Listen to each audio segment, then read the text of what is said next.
Good evening, ladies and gentlemen. A warm welcome to you to this Shared Services Forum's Leadership Roundtable interaction. My name is Rakesh Sinha. I'm the co-founder for the Shared Services Forum, and of course, very excited and privileged to be here today amongst all of you. We have just gone live, and I think the people sitting here warmly welcoming each one of you who have come in person, taking a lot of effort and time to be here. I know these days the traffic is the talk of the town for any city. I think Chennai seems to be slightly better, but with the kind of a rain outside or a drizzle outside, we still understand there are few of the thought leaders are yet to be here in the room.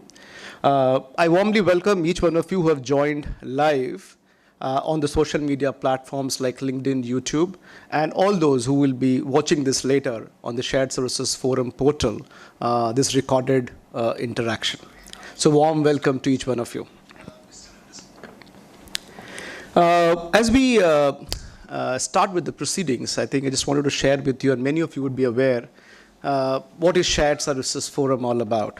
I think this forum all had started with I have been sharing this interesting story during the tea and coffee break with few of you. It started with a lot of passion and vengeance, if I can say. So about good 11, 12 years back, there was not much of a platform or industry association which was bringing the people across the world of what we call business and business processes together, and ensuring that they learn from each other. Because as we say, the business needs to understand business processes, and the same point of time, the business process world leaders needs to understand it is just not about processes, but business as well, because it's all about business processes. So that connect is very, very critical. We started before many marquee platforms in India brought something called GIC forum, GCC forums, etc. And what about the vengeance? I was part of one of the events overseas because that was the only platform which was hosting some of the events like this. And it used to have a lot of cost for the leaders to travel and be there, and only one of the leaders of the center will travel. And typically, some of the big boys of the GIC, today called GIC, that time maybe Shared Services World, will travel and spend some time, learn from each other, and so on and so forth.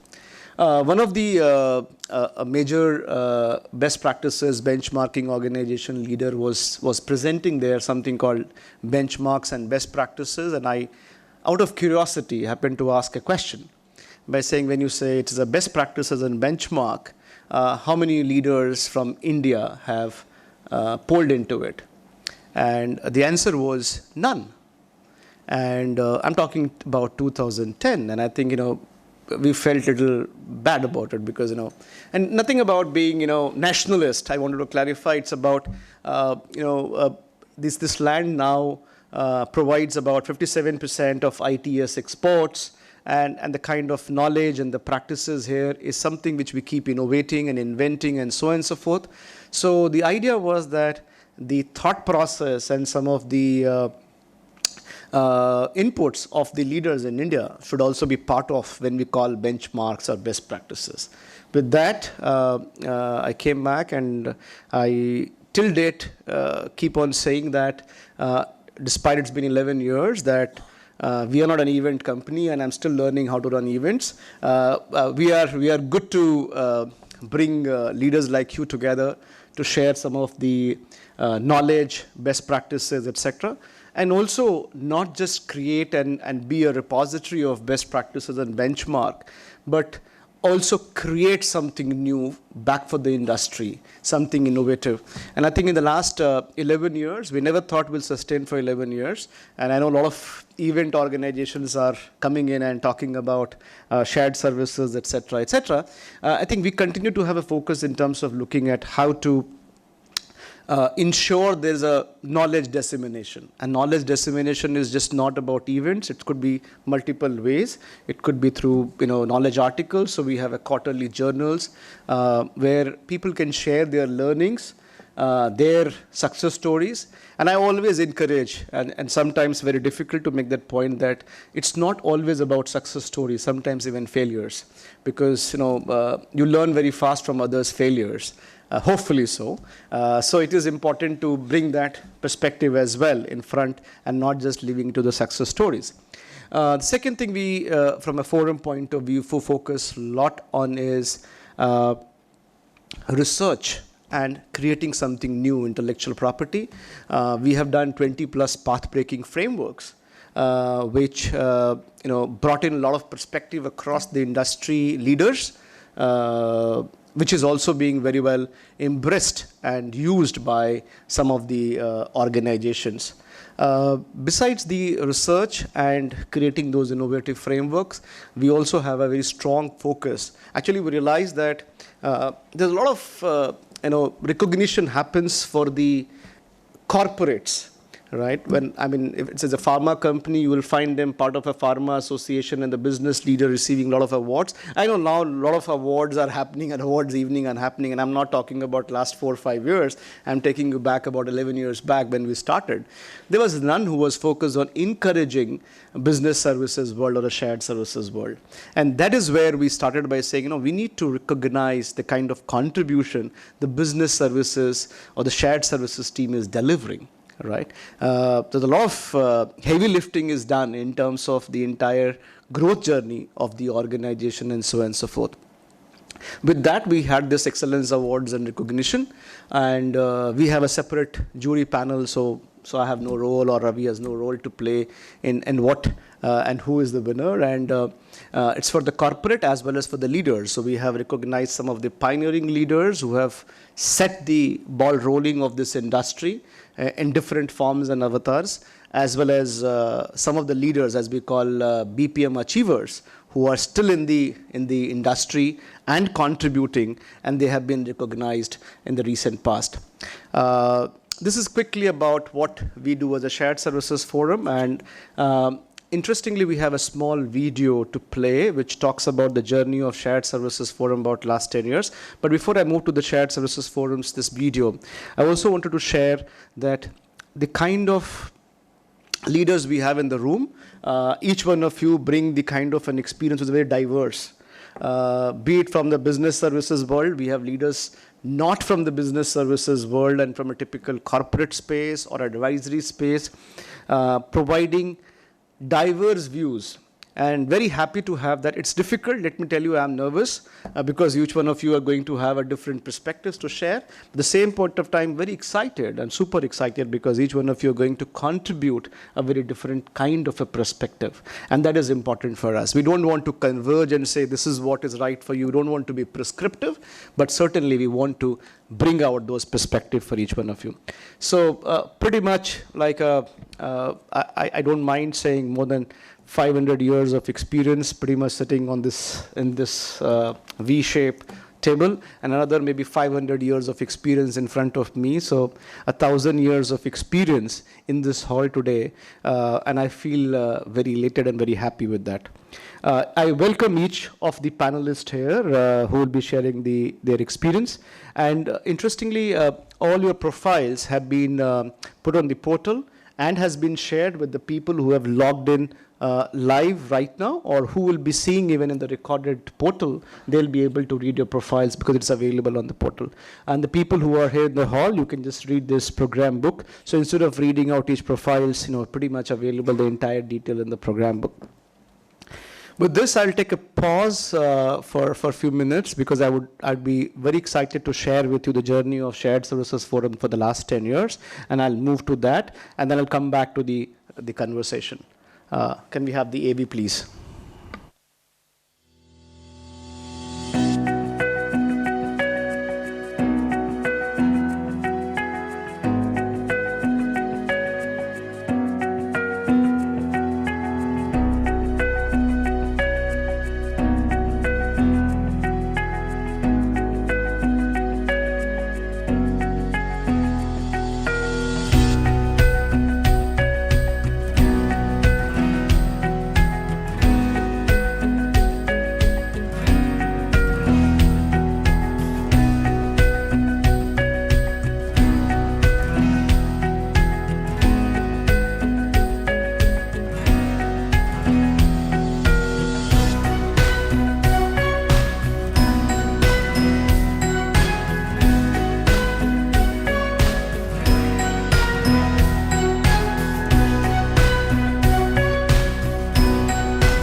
Thank you, each one of you, to patiently looking at this audio visual. And I think it was quite nostalgic for us to reflect back about 10 years of our journey, and now 11 years in a way. I think where we started, I think it was very much focused on what we call shared services. We went into functions like finance, and then HR, and then procurement, and then digital. And the industry was also building up, right? So through the years like 2011 to 2015 was one kind of a period, and then 2016 to 19 was another kind of a period. And then 19 to 2021 was another kind, where we all of a sudden came back to this virtual environment, and we were talking this entire virtual stuff and still trying to pick the industry together. And then, of course, pretty much last 1 year and so on and so forth. A couple of areas where I just wanted to build, and I think I'll connect back to the conversation which you want to have is, we learned during this period it is about collaboration, contribution, and seeing how we can make things more rich in terms of the frameworks, etc., etc. We had some great leaders participating and sharing their perspective and learning from the forum. And I'm sure we will continue the journey thanks to support from each one of you. Great. So let's move to the agenda for the today. And I think we are all just waiting to hear the perspective from each one of you. What we want to really talk and deliberate today. I think we all know the last few years have taught us how fragile we are, right? I mean, we went through difficult situations, disorder, shock, turbulence, whatever you want to name it. I think we all had that kind of interesting experience. And very recently, I was talking in one of the forums, and I was talking about that how many of you have really enjoyed the turbulence. And when it comes to conceptually, we all say, yes, great. Then I asked a question that how many of you have really enjoyed the turbulence mid-air in an aircraft? And people say exploit the turbulence, right? And how many of you really, if you can show by hands, tell me, you've said, wow, we are in turbulence, let's enjoy it, let's exploit it, let's find what we can do different, right? Anybody? Right. So when the turbulence comes in the mid-air, right, you start stepping back, I mean, I don't mind and I don't shy away from saying that we start talking about, is baar bacha lo, agle baar dekh lenge, right? You start getting into that kind of, saying, mindset.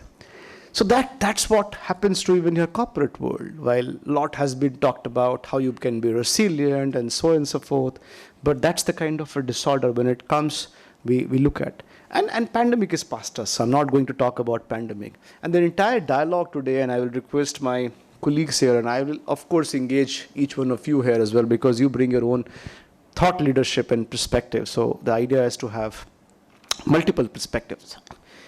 Let's have the dialogue more from the organization point of view, and not limiting it only from the, what I call as either a shared services or a function point of view.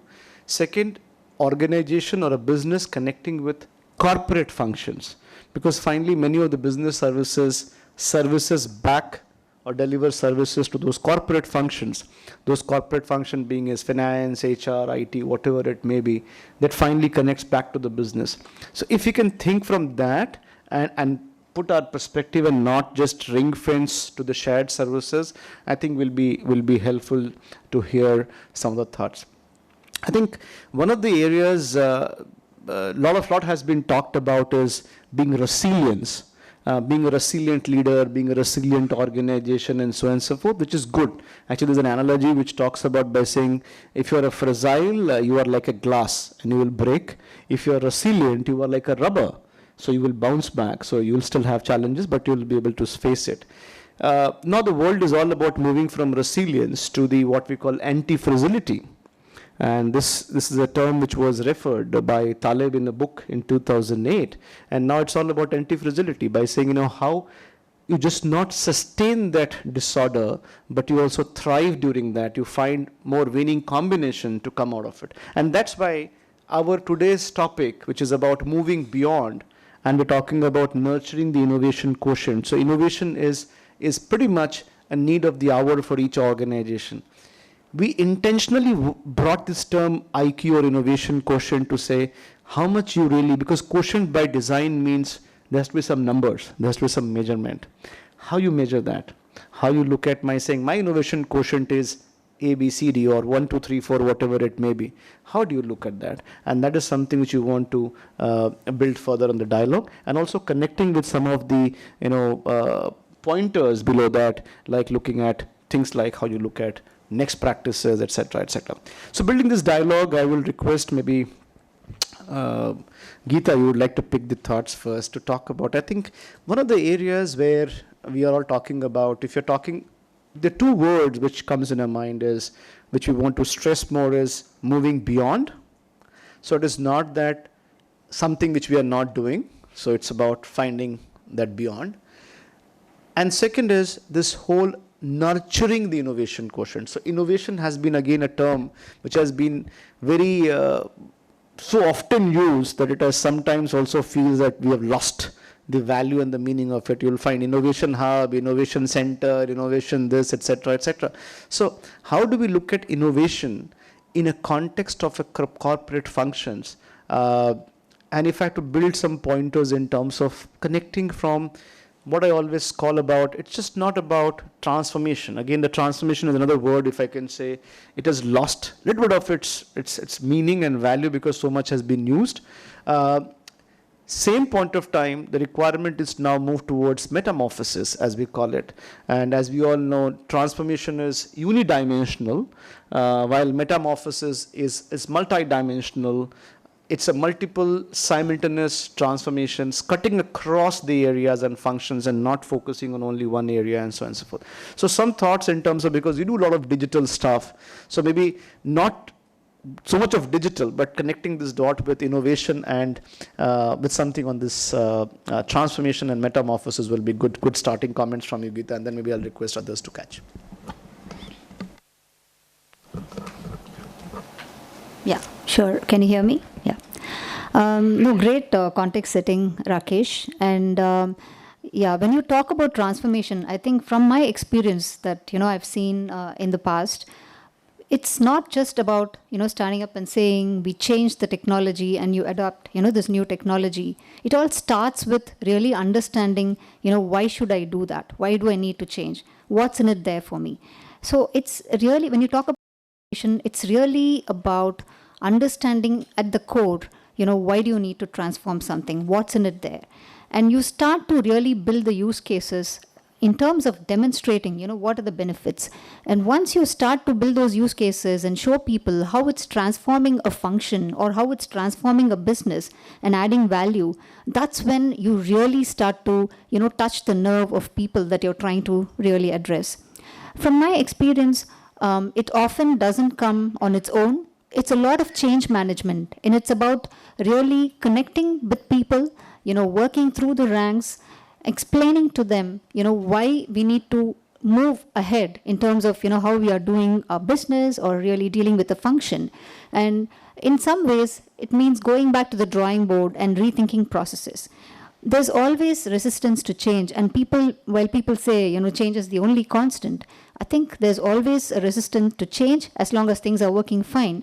But that's where I think, from my experience, what I've seen is, okay, today you're seeing, a benefit of X. Then when you do this, you see a benefit of, X times 2x, or 2.5x. And you build those use cases, take those opportunities, fail fast, learn, and build those use cases. I think that's when you start to, really connect with the ranks and file, and people resonate with what you're trying to say.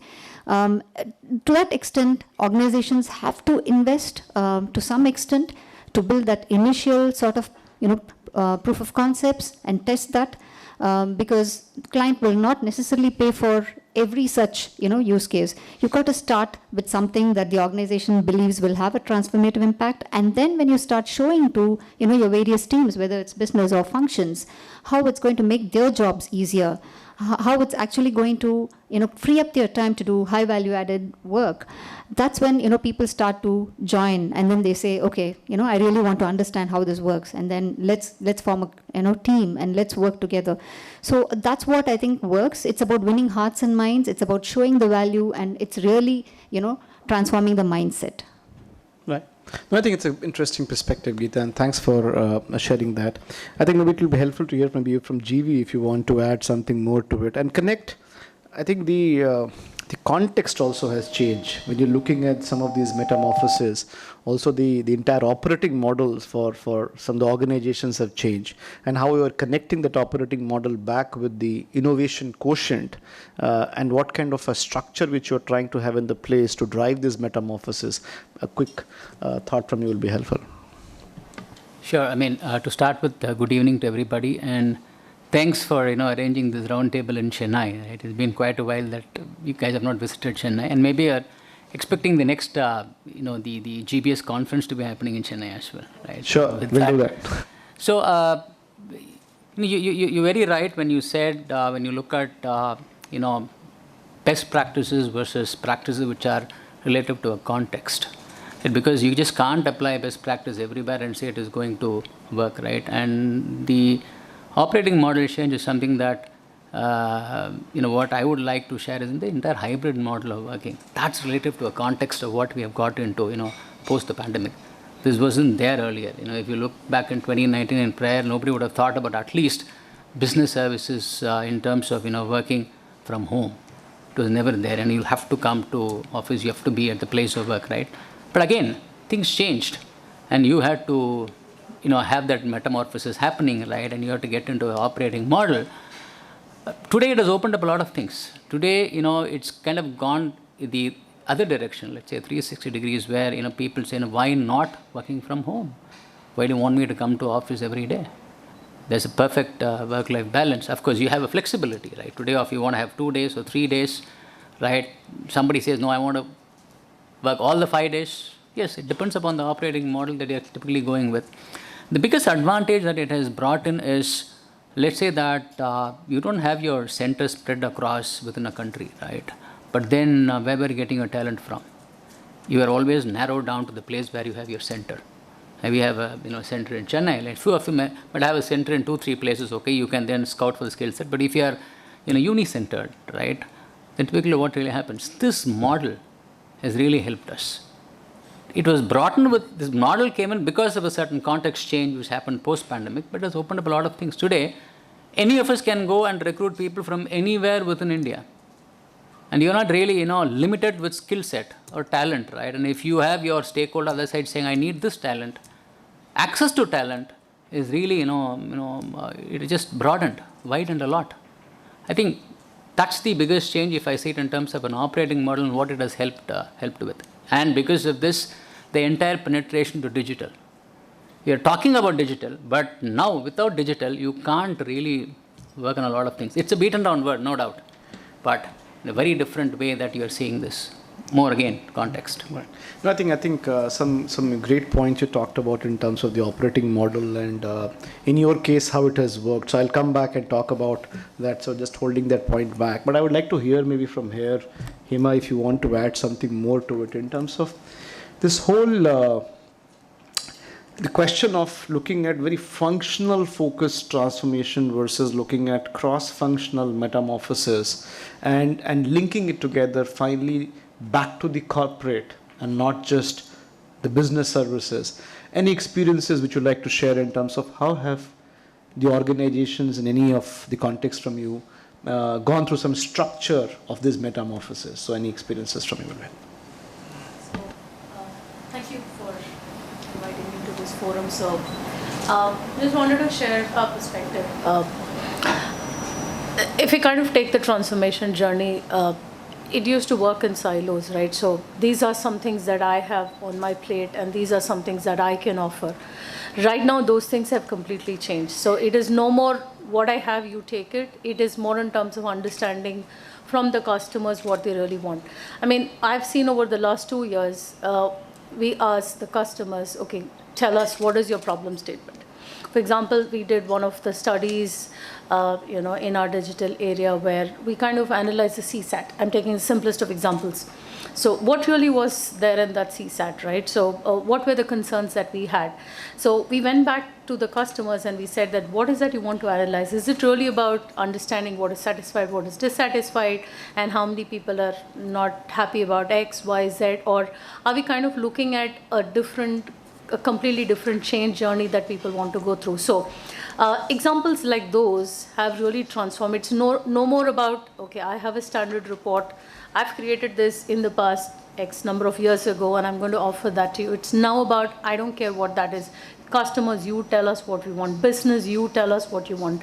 For example, within GBS organization, we would want to kind of look at it in a very different way.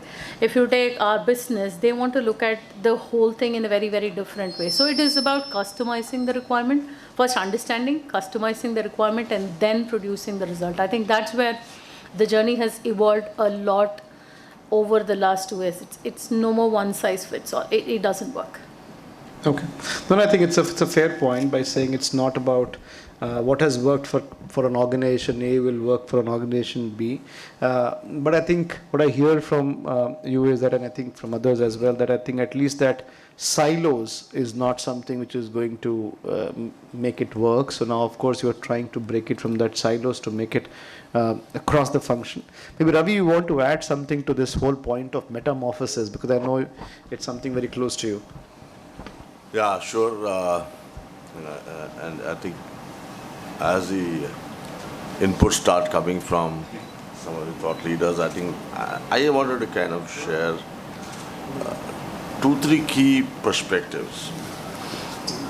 First one I feel is, when we talk about innovation quotient, I think it's important for us to contextualize it for each organization, because, as Rakesh, you put it, a quotient must have a number, Now, how do I start with a number? I'm just telling you. So if I were to look at it, and that's what I've been trying to see, I would say there are multiple, touch points or pressure points in an organization. Each organization will have some touch point which will actually make the innovation kick off.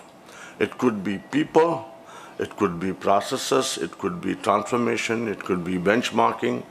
I've seen, for instance, the whole industry shared services started because, American Express started benchmarking the cost of finance function as a percentage to revenue, And now, today it's crossed all its boundaries. But somebody said, should I need to have so much percentage of cost of my revenue in finance function, So benchmarking sometimes triggers, what we call the innovation.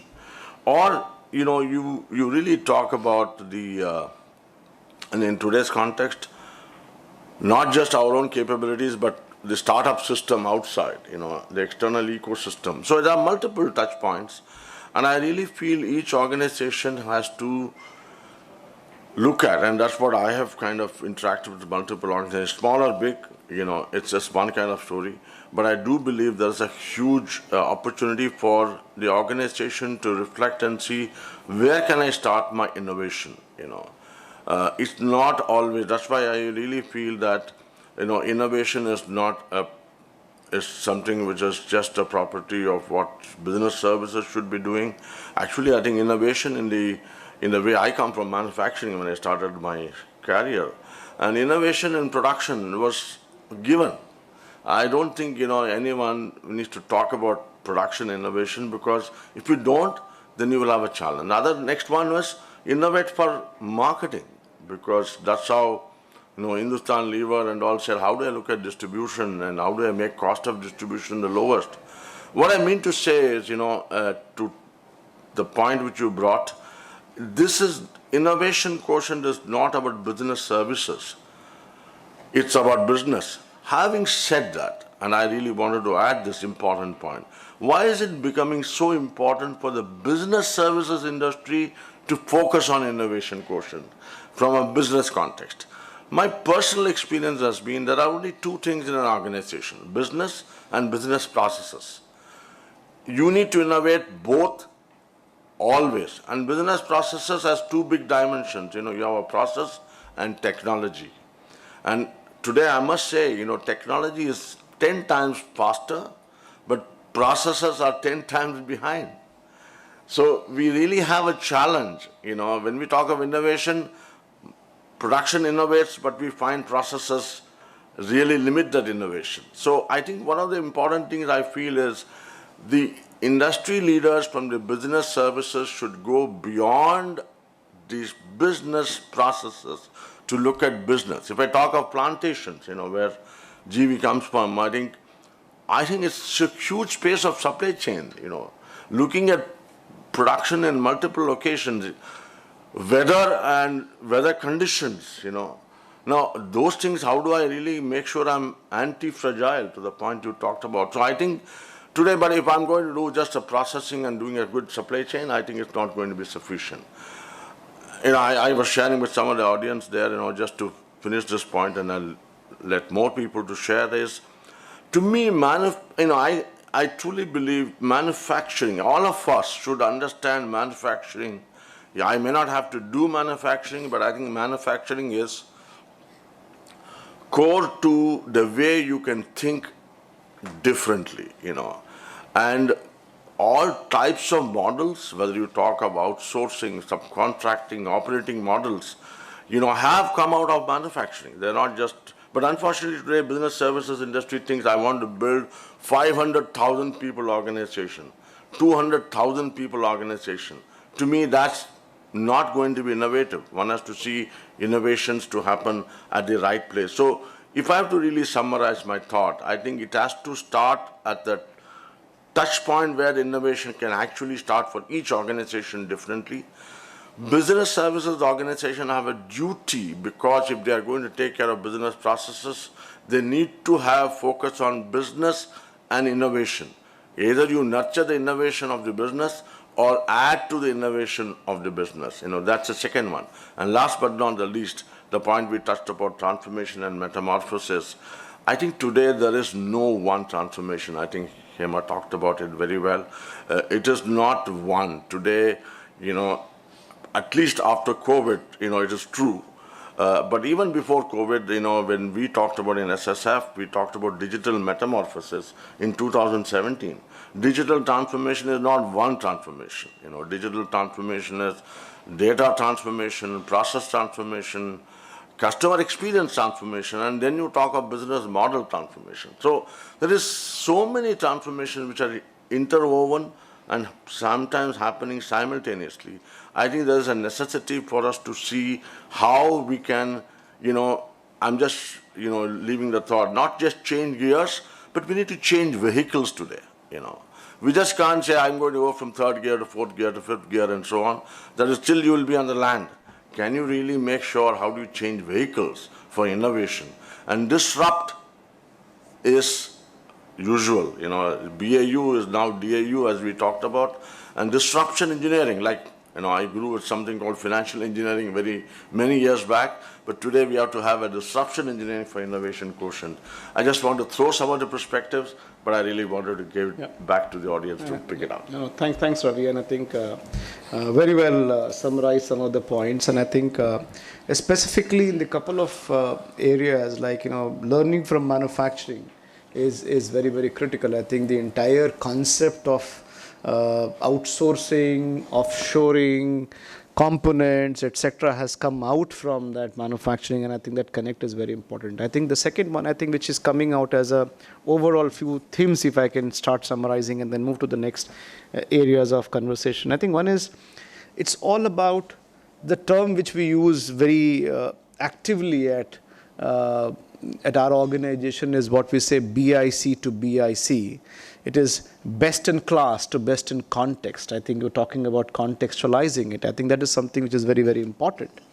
And hence, the innovation quotient will be different for each of the organization. I think another one is the trigger for the innovation, and it could be a very different trigger. Some can look at from the cost point of view, some can look at from the operating model, the talent, and so on and so forth. But one thing which is very important, I think, and it came out, and I think is, which in the beginning also I was talking about, is business and business processes. Both needs to connect and innovate is very, very critical. And I think another a specific point which is coming out here is, we have to change the entire mindset of by saying, let me move from a speed A to speed B. The term actually we use quite a lot these days is about, you have to proactively, as Ravi was talking about financial re-engineering. Actually, sometimes I say first you engineer, then re-engineer. Are you even engineering it? So proactively engineer some of your processes. So that the term which we use is called disruptional engineering. So you first engineer those disruption, and that's why the term which we use, or we coined a term, and I gave it by saying, like you have a business as usual, BAU, you need to have something called DAU if you really want to sustain. And DAU is disruption as usual. So it has to be something which is ingrained into your system, and it should not be dependent on external. And that is where the connect to the innovation happens. So I think the DAU is an important point. So engineering and DAU, I would like to put it here. Now, building the conversation further, and I would like to hear maybe from you, Shalini, if you want to add some thoughts to it by saying, the overall organizations, and you have seen some of the organizations which has spend a lot of time to first even understand where they are, like typically what we call current state, and then diving into to say, this is my baselines. They were challenges even to appreciate the baselines, right? Sometimes I've seen, I don't know what has been the experience of some of the folks here, is that they will say, I want to be best in class without even knowing where they are, right? So that's the first question to be solved for by saying where you are first you need to understand, right? And then you can do whatever you want to do. Everybody talks about GBS 4.0, I don't know, very soon somebody will say GBS 9.0 and all the stuff. But what is that, right? Or how are we connecting? So looking at the current baseline of the organization, and not just baseline from the process metrics point of view, but even in terms of looking at the process maturity or even the digital quotient, etc., and then connecting back to the benchmark. Because one is, of course, you're looking inside with the baseline, but then you have to also exactly look for the benchmark. How do you see that, and any experience which you would like to share from that perspective? Sure. Thanks, Rakesh, and pleasure to be here today.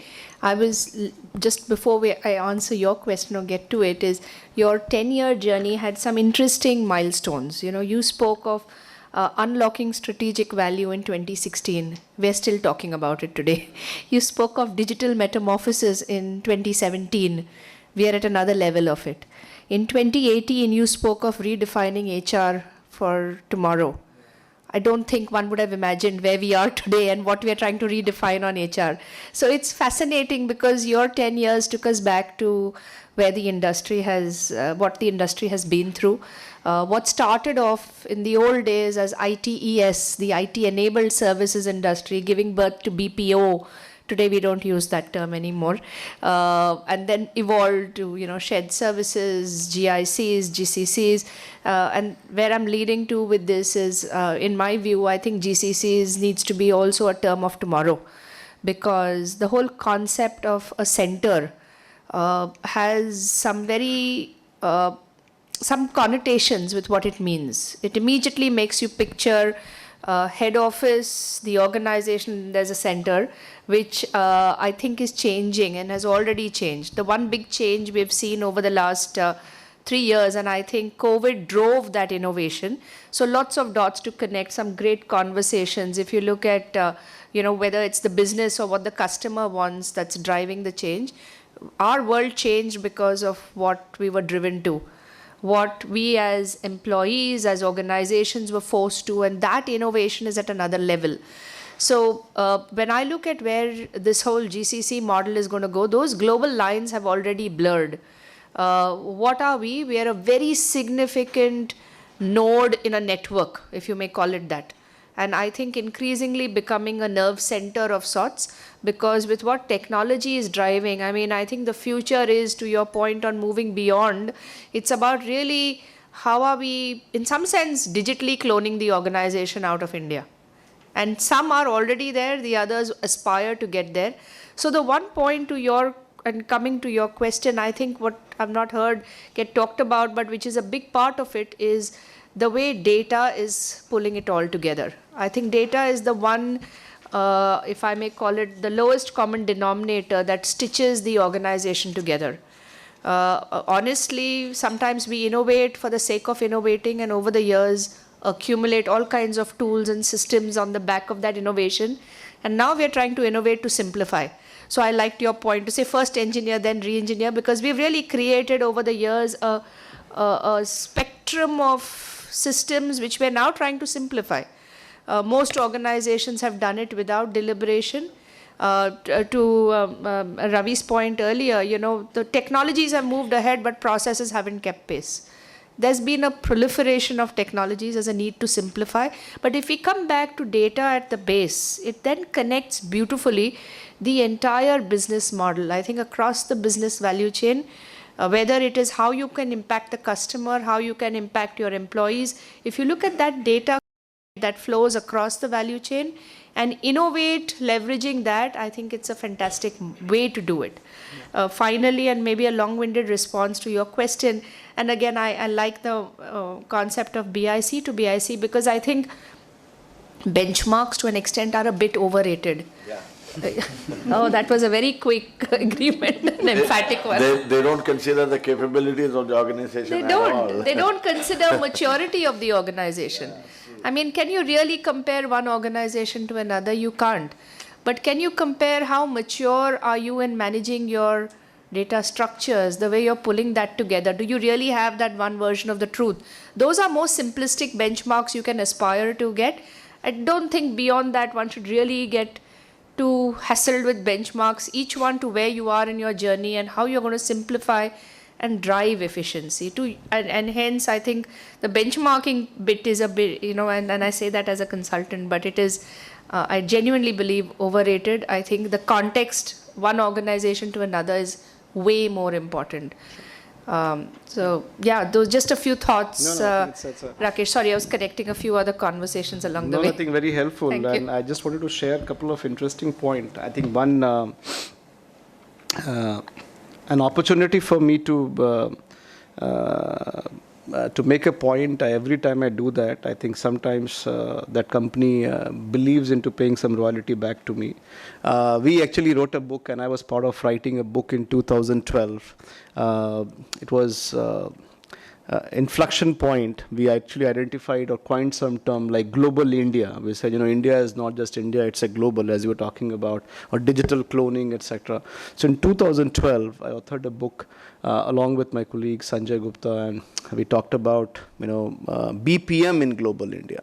And we coined this term BPM at that time, and even today sometimes BPM is an interchangeably used with a typical workflow system.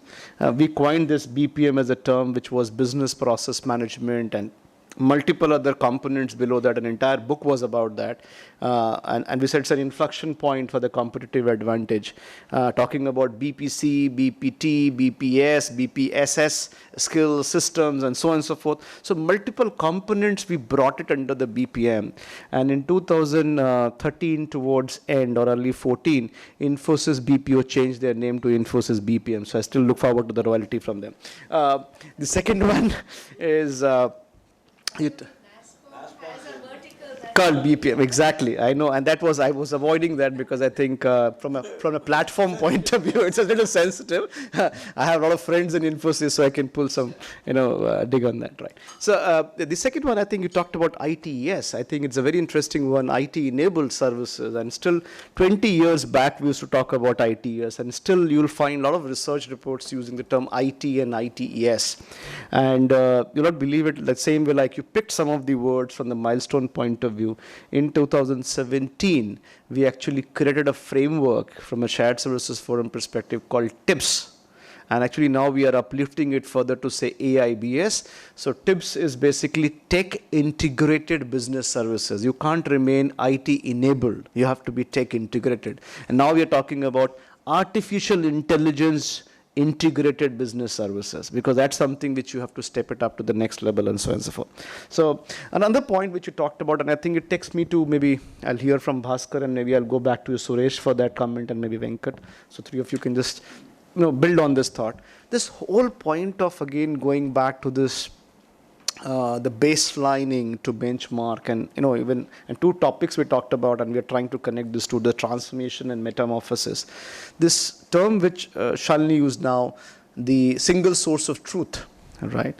And I can tell you two examples, and maybe all of you may have a different experience, but I don't know, maybe some of you would like to add to it. Is, we talk about so much of technology, digital, etc., etc.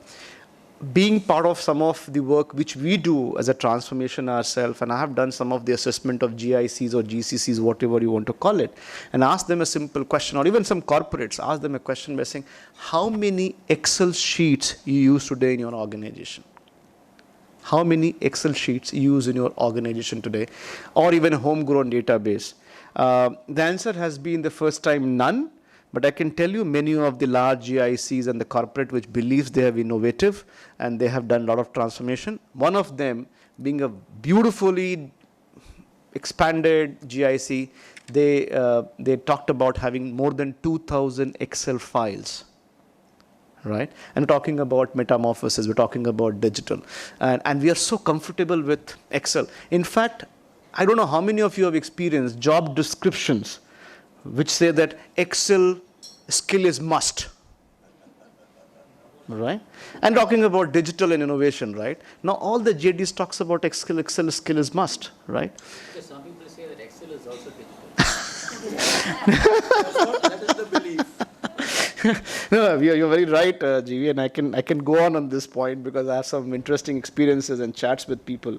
But I think this is where I want to draw some attention from you, Bhaskar, on the single source of truth, where people will ask simple stuff in a lot of these corporates, and I can give you example, multinationals having multi-location presence, listed companies, and if you ask simple information, how many finance and accounting headcount you have across geographies, across business units, band-wise, I asked the question to the HR guy, they gave me a different number. And if I ask a CFO and a controller, he gave me a different number. And if I go and ask somebody else in the business, he will give me a different number. And maybe not true for many of you, but I can tell you my 8 out of 10 experiences, the simple headcount information, I'm not even talking about other things, right? So being different. So where is the single source of truth? Where does this whole current baseline exist in terms of some of these information? So you stepped on or you made a step on a landmine, but I'll take a step back from there. So I think the baseline when we started off, right, any GIC, shared services for that matter, was more about process efficiency, right? I don't know, SLA driven, reports per FT, and that sort of kind of thing, right? So, but I think if we see the maturity, at least the ones which have have their feet solidly in the ground and have moved forward in a couple of years, it's more about going and focusing on the business part of it, right? The process, whatever shape is kind of maybe operating, but the business, and especially with the experience of the last 2 years in terms of the headwinds and ongoing challenges.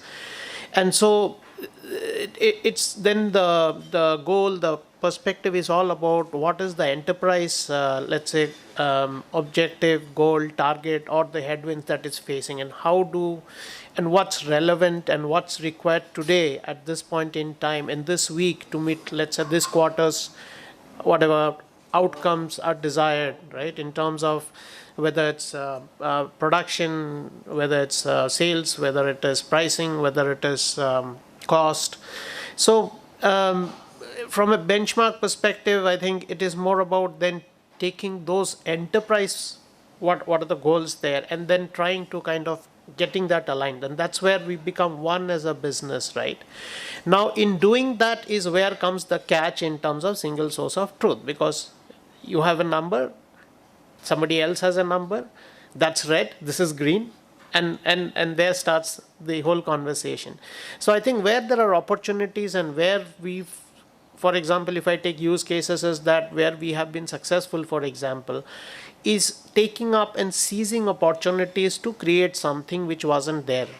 And oftentimes it is easy to start that process in a shared service center because you have multiple skill sets sitting and incontrollable, right? So A shared service leader often can push buttons and get multifunctional people to sit together and get things done up and running.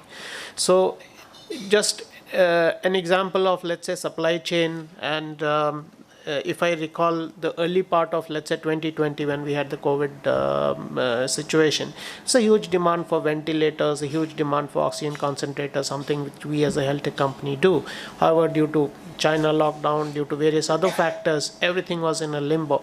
So we had multiple teams coming together and GBS, for example, stepping up to create solutions that was used immediately within a matter of days, available to the Sinha's management to kind of do modeling to figure out solutions to supply chain businesses. Now, so that gives us, for example, then, so for us, then that became single source of truth in terms of, let's say, what is it that the management needs? And they don't need a perfect answer. The 80-20 is often good enough for decision making. So it's about seizing opportunities, building on what's there, harnessing the opportunities and the talent, and then kind of, solving business problems. Yeah. No, I think it's an interesting perspective, and I think if I can say the three areas usually we pick it in terms of, I think even Ravi was trying to connect something on this, is a whole point of a single source of truth can only connect back to, even Shalini was talking about the data. Unfortunately, the data has become so much spoken about, and then people talk about this whole point of insight to action without even understanding the data itself. The data even exists or not exist, and in what shape and form it exists. And I can give you very an interesting and funny example. What will you do in terms of transformation where you ask for the simple, I'm still sticking back to the same example of asking for two numbers. In the board meeting for a listed company, the CFO gives a number of a cash position differently and a treasury head giving a different number. What will you do about that? Then talking about headcount information, where the company providing the headcount information, where they are classified into typically and beautiful ERP implementation, where they will have, typically finance and accounts and different terminologies typically they use when they create the masters, right? Employee masters. And you can do all your data slicing and dicing. But you think that somebody has used a classification called money for putting the finance and accounting headcount. How will you drive insights out of it, right? So that connect of the maturity of data, because it is going completely, that cost is going into operations, the manufacturing, because no one is going to look at that staff function cost into the manufacturing and so on and so forth. So the information availability, if I can say, the data availability and the way it is organized plays a very important role if you're trying to drive that transformation or a metamorphosis or a digital or whatever you're talking about, or driving that insights. The second one is also important. I think we talked about the whole point in terms of connecting that insights back to the decision. Unfortunately, there are two components we have seen where the challenge is everybody, a lot of AI tools these days talks about insights to action, but action can only happen after somebody has taken a decision, right? And if they're not taken a decision, how the action will happen? Or they jump to the action directly without the decision. And to have the decision, you need to have not just the analytics or insights. What by design analytics means you break the lot of data into chunks and different pockets of financial, non-financial information. Finally, somebody has to synthesize this information, then only enable somebody to take a decision, and then from decision you go to an action, and from their action you go to the results and so on and so forth. So that's another connect which I wanted to bring out in terms of looking at this entire journey. But maybe a quick comment from you, Suresh, and then maybe after that Venkat will be helpful in terms of your experience of looking at this entire two components which we have been talking so far, is that entire baseline and knowing where you are to really, we talked about contextual benchmark. And second is connecting this entire transformation to metamorphosis. It will be helpful to hear your thoughts, Suresh, and then Venkat. And I think after this I'll request, I know Ranganathan, I have not even got you in, and even Anand. So I would like to request if you can keep it brief and have more topics to have a conversation. Yes, please. Yeah. Sure. I would like to give my own experience on best in context. So we started our shared services in 2014, and ours is an industrial company. We grew by acquisitions, and first was family owned, and then later on by acquisitions it went public. And when we started the shared services, we were searching for best in class, and everybody had a context. The only thing which came to me was stress, because I didn't know what to take and what not to take. But the interesting thing that happened is we transitioned like 14 different locations, and we understood the processes in each of the areas and each of the plants or each of the locations, and each were very different. And what we did was we took the best in the context. We took the best practices within our organization at each location, and we tried to kind of standardize across the organization, and that kind of helped us to smoothen our process. So we were always searching for, like, I was always challenged as to what is best in class, but coming here I understand that best in context is much better word, and it's within, and again ours is a very smaller organization compared to many of the folks sitting here. So it's a very, very important term, best in context. I think that I would say it's a very much success story for us following the best in context.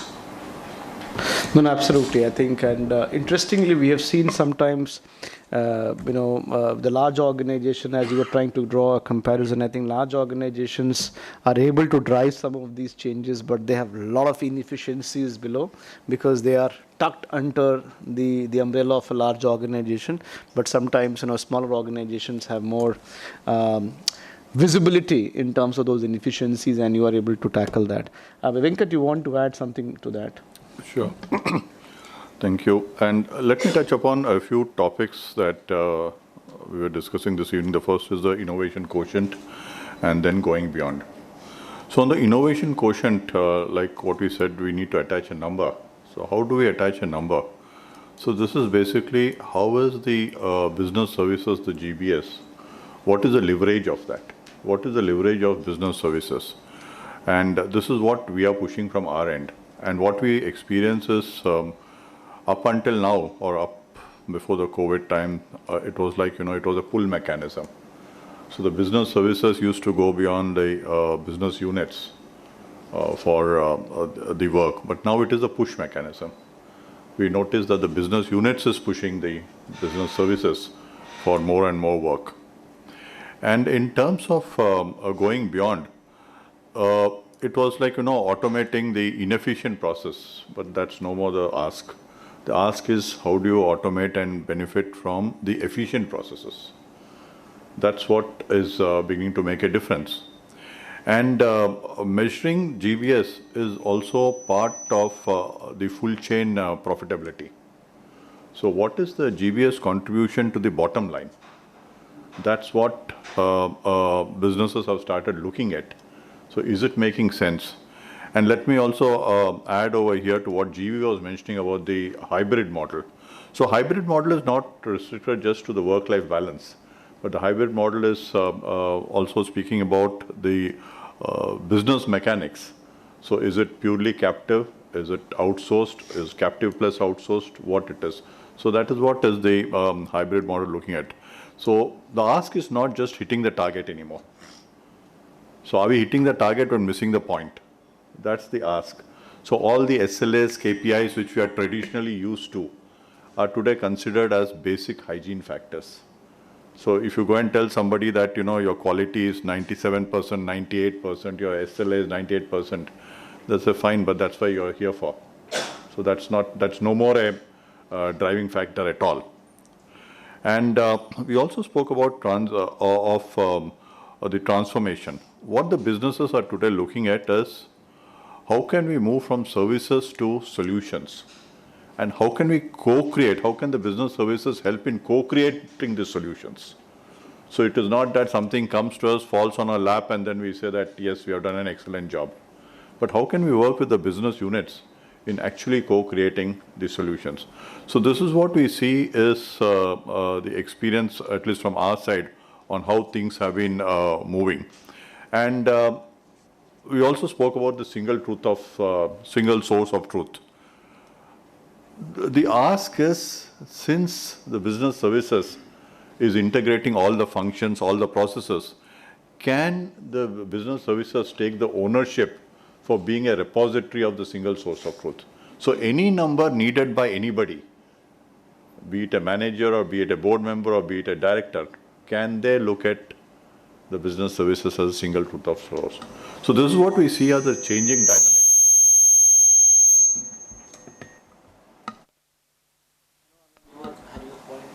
Can I request Mr. Ranganathan to make a point on this?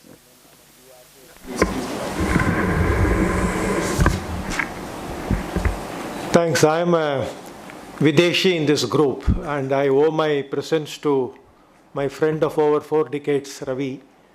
I may actually be making a very discordant note to this discussion because you are all referring to a different lexicon, talking about innovation, excellence, and great things. My focus comes from risk because I'm part of governance. I'm not part of business. I'm not part of business processes. I'm part of governance. So when you look at governance, the biggest problem today is managing risk. So you may have a great organization which swears by all those fantastic terms like Six Sigma, business excellence and all that, but then you miss out on a very important issue of risk management. Then the entire board is at risk. So you recently had a case, I think it was from the Madras High Court, which said that if a pharmaceutical company was making substandard products, the entire board of directors is liable criminally. So just imagine the plight of a board member who has absolutely no clue of what is happening behind or in front, but then he needs to take the responsibility for the entire organizational risk management. So the perspective that I would like to bring in is, while many of these things are inescapable, you have to today innovate because disruption is the order of the day. You were earlier innovating to stay ahead in business. Today you have to innovate to stay in the business. So these things are inescapable. But then as you go higher up and higher up, I think the biggest concern today is risk. And risks are very difficult to visualize. Risks are very difficult to be captured in a risk register. Risks are very difficult to be monitored. Many times we don't know what risks we are running in doing a particular business. So the issue is, very often I find the business processes is dictating the business. It's the tail wagging the dog. The boards are failing to provide the vision and the architecture which should set the business in motion, and then the business should dictate to the business processes. Unless we do this, the organizations can go seriously wrong, things can derail, and the directors could be in jail. So my main concern is, you can ask me the question, why am I on some boards? That is difficult to avoid the situation. But then having got onto the boards, I really need to watch out whether some offense is bailable, which lawyer will take me out, and what happens if I get arrested on a Friday evening at 6:30 because the courts don't work till Monday morning, so 2 days anyway I have to spend in jail. And all these things have really happened to different people. People who are of great eminence have got because of things which they did not anticipate. So I don't know where all this connects to what you people are talking. As a slightly older person in the group, I can take the privilege to talk something irrelevant, but you have to really see how do you bring the various things that you are working on in terms of shared service, global business centers, etc. How do you help the board to understand where things could go wrong? See, the problem that I see is very often what analysis comes to the board is dictated by what data is available. So just that the data is available to that extent, the analysis made to this extent, and then it comes to the board as if that is a decision that you need to take. So these things really put a constraint on the board's ability to look beyond the obvious. So I think these are some very stray thoughts, and then I think you are all the experts to see how to keep me out of the jail. That's what I want. No, I think absolutely. I think, and that's what. Thanks for your thoughts, first of all, Mr. Ranganathan. And I think we were looking for that kind of different views completely from a business point of view, because there's a lot of business services views we can always have, and I think business views is important. Yeah, Just 2 quick points to share with you. Is I think one is Rakesh, he's even going beyond business. talking from board. Governance.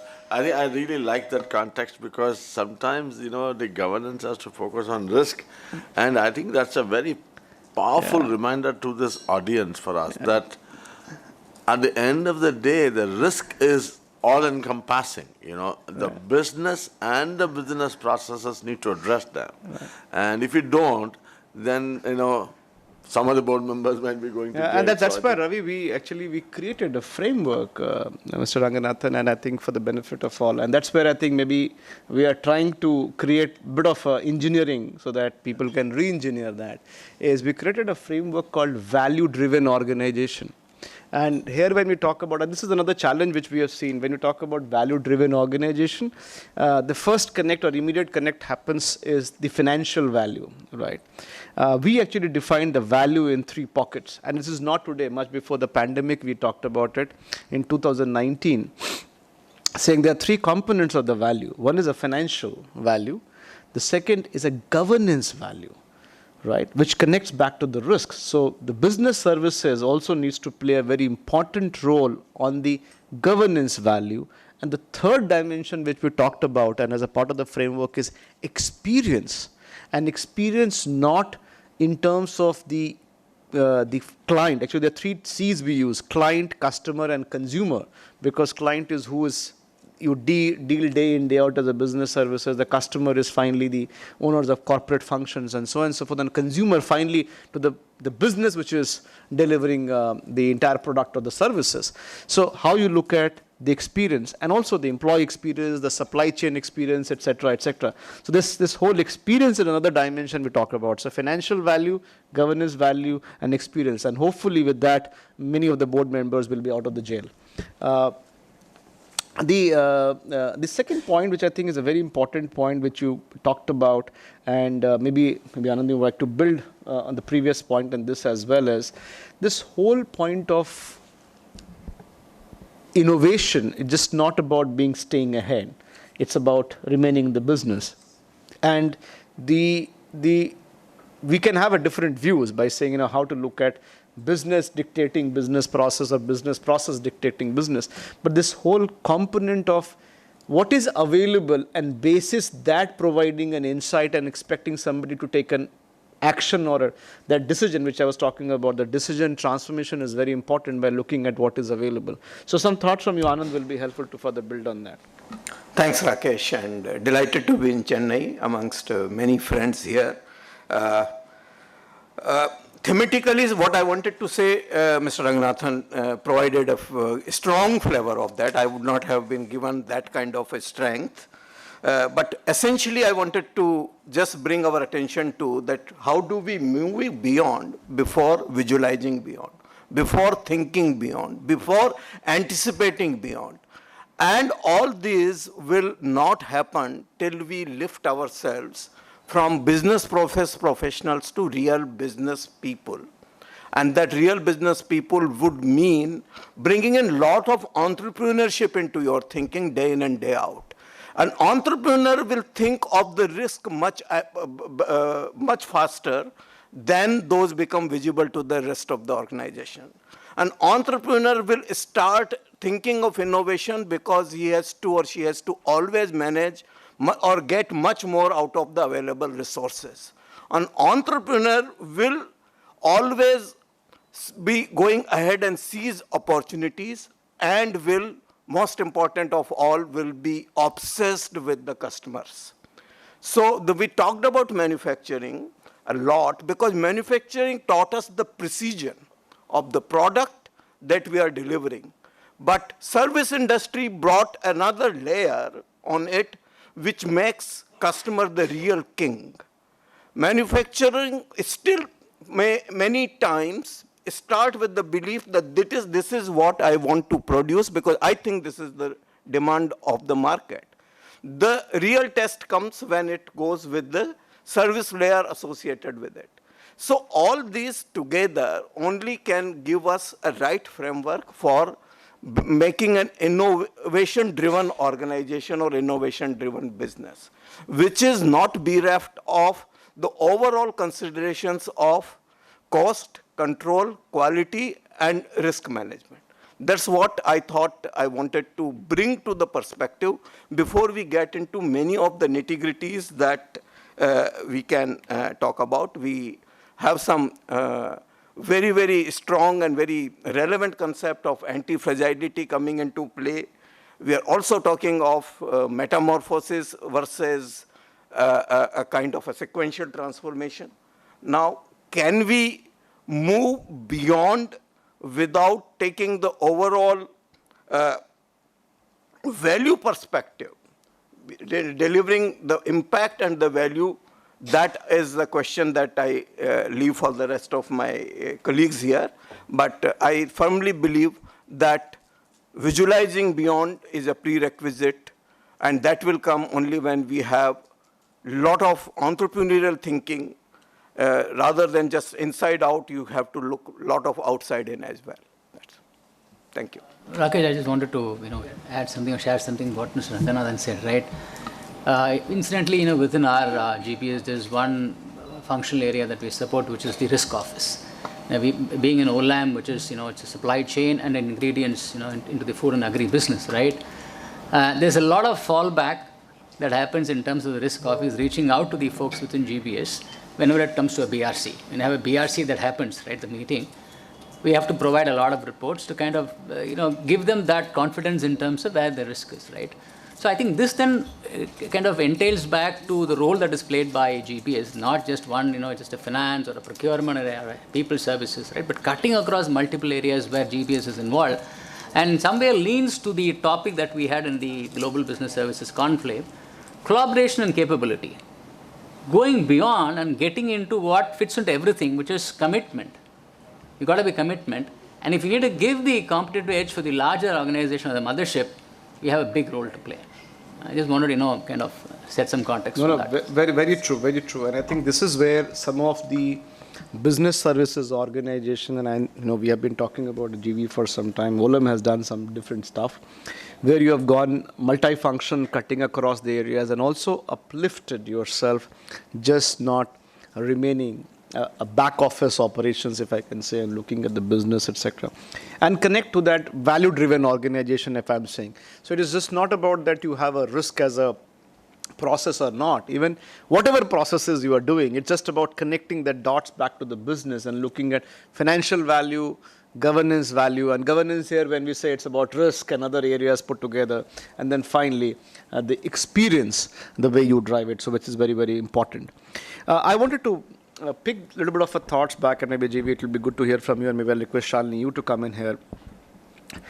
Is this whole point on the, which I think even Anand was alluding to, is about inside-out leadership to this whole outside-in entrepreneurship, as we talk about, where, there's a lot of, sometimes, the limitation which you have when you just look at from a typically being a leader versus a mindset of an entrepreneur who believes into that I have to create something different, pull it beyond, and, just not about delivering, but, taking it beyond and taking it from that past barriers or breaking free from the past barriers or the gravitational pull, if I can say.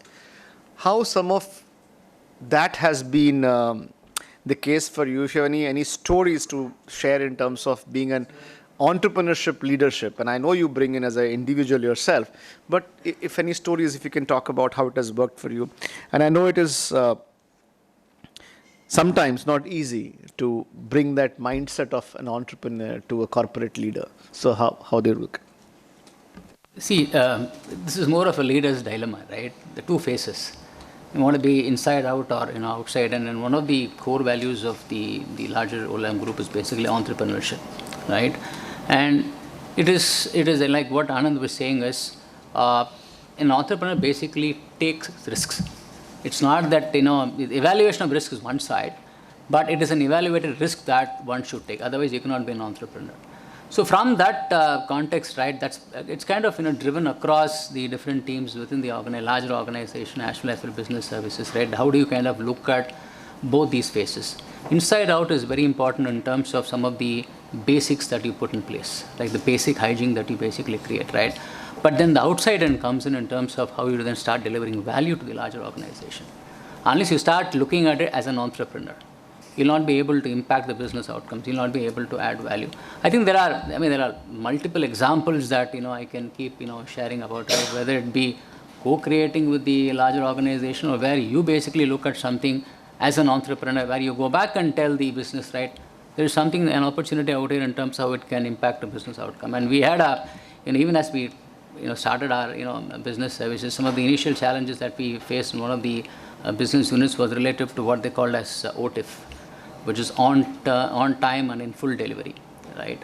So this was something which was new to us, right? But then you had to wear a hat, basically saying that as an entrepreneur, how you do start looking at it, right? So where we had to build the business knowledge as business context, like what again Anand was saying, you have to be business. So we have to typically get into the shoes of being the business, and then getting into what was the problem which was there, and then seeing in terms of how you're able to then add the value that the business was seeking in terms of a problem that they are facing, right? Where there are a lot of challenges in terms of meeting the customer expectations. Again, this was related to the end customer, right? So we did a lot of work around it. We, sat with the business. It's about 2-3 months of, value stream mapping, used your different kinds of resources, bringing in a workflow solution, bringing in whatever automation was possible. And then there was a big impact that we were able to create in terms of moving this, OTIF, right, which was, I think I've got Ram in here, who was part of the project, who joins me from Olam, right, in terms of really making a lot of headway where, let's say, OTIF was maybe 50-60%, typically moved on to more than, 90%, right, and one of the impact was that is also in terms of on-time invoicing your customer. Right. If you're not doing it, you're not getting the money back. It's as simple as, you're not able to invoice your customer on time, right, but then it has got a correlation with are able to, first of all, deliver a product to the customer on time, right, then nothing works. So these are examples where you will have to wear the hat of an entrepreneur, not just the leader. I think everybody within the teams that you have will have to have those two faces, an inside out and an outside in. Otherwise, it won't work. It will just not work that your leader has got something, then what happens to the rest? That's more of an inculcation of that kind of a mindset to everybody down the line. Only then this works. And incidentally, one of our important core values was entrepreneurship. Oh, that's fantastic. I think that's very, very helpful. Shalini, some thoughts from you, and then I'll request Ravi, you to come in on this as well. Sure. Just to build on what GB said and take it a little differently, whether you call it inside in or inside out or outside in. Outside in. The point is, I think in today's environment, the need to really stay very aware of the wider ecosystem is critical. From the vantage point we have, I would say many organizations struggle with this term called innovation quotient. Forget defining it, measuring it. How do you create an innovative culture? Entrepreneurism is more easily said than done and practiced. How do you get it and how do you drill it into a global organization where, it's a lot talked about, but are you really seeing innovation truly happen, driving and making impact? And I think the key there is, and one of the things we see across GCCs is how are they working with the ecosystem partners to actually create that innovation spirit. Not everyone has it, not all organizations are successful, which is where and why we saw the whole accelerator model come up, where one is working with the startup ecosystem, working with academia to infuse the organization with a spirit of innovation that may not naturally be there. So you need a little bit of that external outside in trigger at times to actually get you to think and look beyond.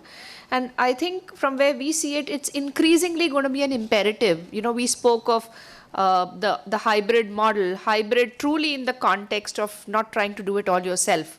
How and where do you lean on others? And I think organizations that will successfully build on that ecosystem play will really create a very differentiated proposition. Today, we increasingly see the new centers coming up who don't want to do it all. They're like, while GCCs have evolved, the vendor ecosystem has evolved even more. So why should we bother? Why not use someone else to do it? Let's stick to what is core to us and what we actually want to do. So the models of today, and just to digress for a minute, but I think when we talk of the industry evolution, a lot of centers who've been around for those 2-3 decades are sitting back and answering this simple question. If we had to set up shop today, how would we do it differently, or how different would it look? And the answer to that is quite startling, because you would do it very differently. So going back to the point, I think being aware of the outside environment, the ecosystem, and leaning on it to drive innovation, I think is a very, very big factor. Easier said than done. Those who've set up accelerators are struggling to sustain those innovation cohorts. But it's important. If you kind of try and do it yourself, it's going to be hard. So lean on what the environment is providing is what I would say. Sure. I mean, just to add in 30 seconds is basically this whole word agility that is coming into play. Like what she said, the ecosystem, mainly startups. How are you going to partner with the startups? That's a big thing that is, kind of happening now. Sure. I think this is an area where I will further come back on the ecosystem part of it. But Ravi, a quick comment from you, and then I'll just move on to the colleagues here. I think first I must say it's amazing inputs from multiple thoughts. All I wanted to kind of acknowledge one or two points and can add to the. I think Ranga really brought that. Shook the system a little bit, I think, to look at risk, and I think I really called for. And what I really would feel is, and I can give a couple of examples, that today it's not business dictating the business process or business process dictating the business. It's about collaboration.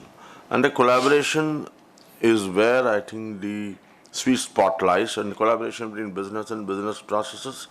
And there are, I would say, actually our own global centers, some of the pioneering global centers have created some amazing innovations on that. One of the best innovation I can think of is something with the global centers worked with supply chain, on collaborative supply chain. How the marketplace and the GBS will actually be working in tandem to create a supply chain, which is like, what manufacturing terminology I understand, just in time. It's a just-in-time collaborative supply chain which works brilliantly. And I see that it's about one working with the other, which I think is very important. And I think another one I can give an example is, what I've heard of as control service center, again to talk about risk.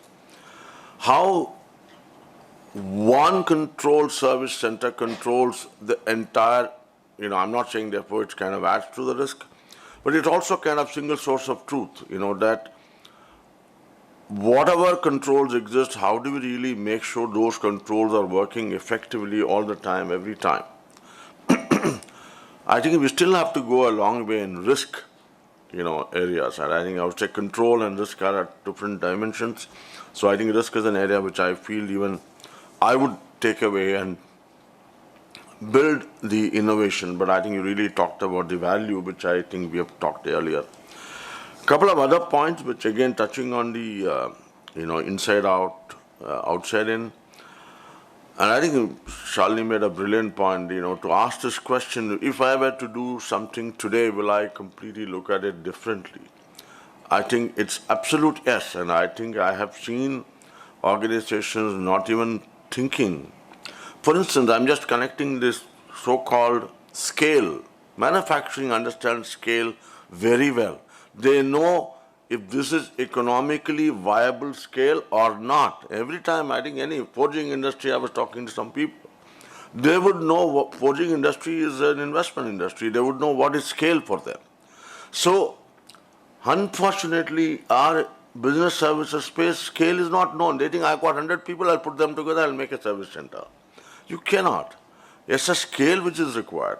And I think Shalini actually talked about a couple of years back on subscale, and I'm sure she can touch upon it later in the conversation, but I do feel if somewhere were to look at, I just want to get the arbitrage, that's not the way today we need to look at. We need to look at how do we really get value delivered, not just cost saves done in the year one. I think it's absolutely crucial. Even, to the point which Ranga, you talked about, I have seen organizations paying through their nose because of transfer pricing concepts, because they are 100% wholly owned subsidiary, a 250-seater, and because they are related party, right, 100% subsidy is a transfer pricing entity, you actually charge 15-20% on the price, and then you have to really cost plus, Why should you do that? So there are a lot of other areas which I think people have to innovate in today's context, as I see it. And last but not the least, I just want to endorse the point which Venkat said, services to solutions. I think that's solution is another area where I think we're really trying to collaborate immensely. And therefore, I feel when we look at entrepreneurship, I think it's something which I think I have beginning to see a larger context. But there also I used to give myself a caution. When the entrepreneurship becomes ownership, when I say ownership, I'm not talking from a leadership point of view, but ownership from a I own so much, or I have the major stake in the company, then it adds to the risk. Entrepreneurship is about taking risk, not adding risk. And I think it's important that entrepreneurs have to remain entrepreneurs in their mind. If they become owners, then I know I can add to the risk because I feel that's the way it is. I think there also I have given cautions to people, make sure that you are entrepreneurial mindset, but don't take ownership beyond, in a situation where you add risk to the entire, that's where I think it becomes an attachment, or it becomes a certain amount of, seeing that oneness where you need to see them in terms of that detached attachment. So I think some of these points I want to touch upon, but more to come in. And I really felt amazing in terms of the current conversation. Yeah, thanks, Ravi. And I think we all have learned from you, and I think the way you use this term, add to the risk versus take the risk, and those kind of terms, I think they're very powerful, and I'm sure a lot of us will have a lot to learn and take on some of those, because I still remember one of the concepts long time back, about 15-16 years back, Ravi and I was talking about from a difference between an interesting term, centralization, because usually, I'm talking about 16 years back, right? Centralization versus shared services. And shared services started with a lot of centralization. He said, you know what, 40 years back also we used to talk about centralization and decentralization. So what is new? And the shared services has to be different than centralization, right? So the term which actually Ravi used, and I still remember, is centralization is all about control on business unit. So it's a control on the business unit, while shared services is about control for the business unit, right? So that's again a mindset which brings a huge difference. And similarly, it's about adding the risk and taking the risk, and it brings a lot of value. And I think even the services to solution point, further, and I just want to take some conversation ahead, and maybe Hema, you can come in, and then maybe I would like to get Geetha, you to come in on this point, is this whole barriers which we talk about in terms of the current state. When you evolve something, like you're talking about a lot of solutions and everything, but when you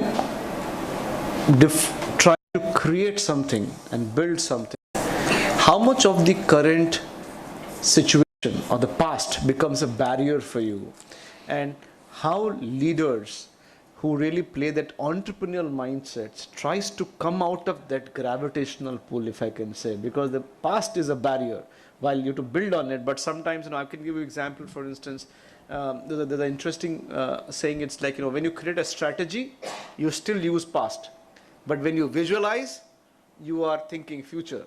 So how an entrepreneurs many times look at as a mindset, they visualize. So how do you look at that in the context of your experience and organization? Maybe, and then Geetha, you can come on that point. To pick up the learnings, right? What we have failed in the past, we have to kind of take that and then start building on the future. That's very, very important. And most of the time we will have the gravitational pull, so to say, because people want to kind of talk through the failures that we've had and things like that.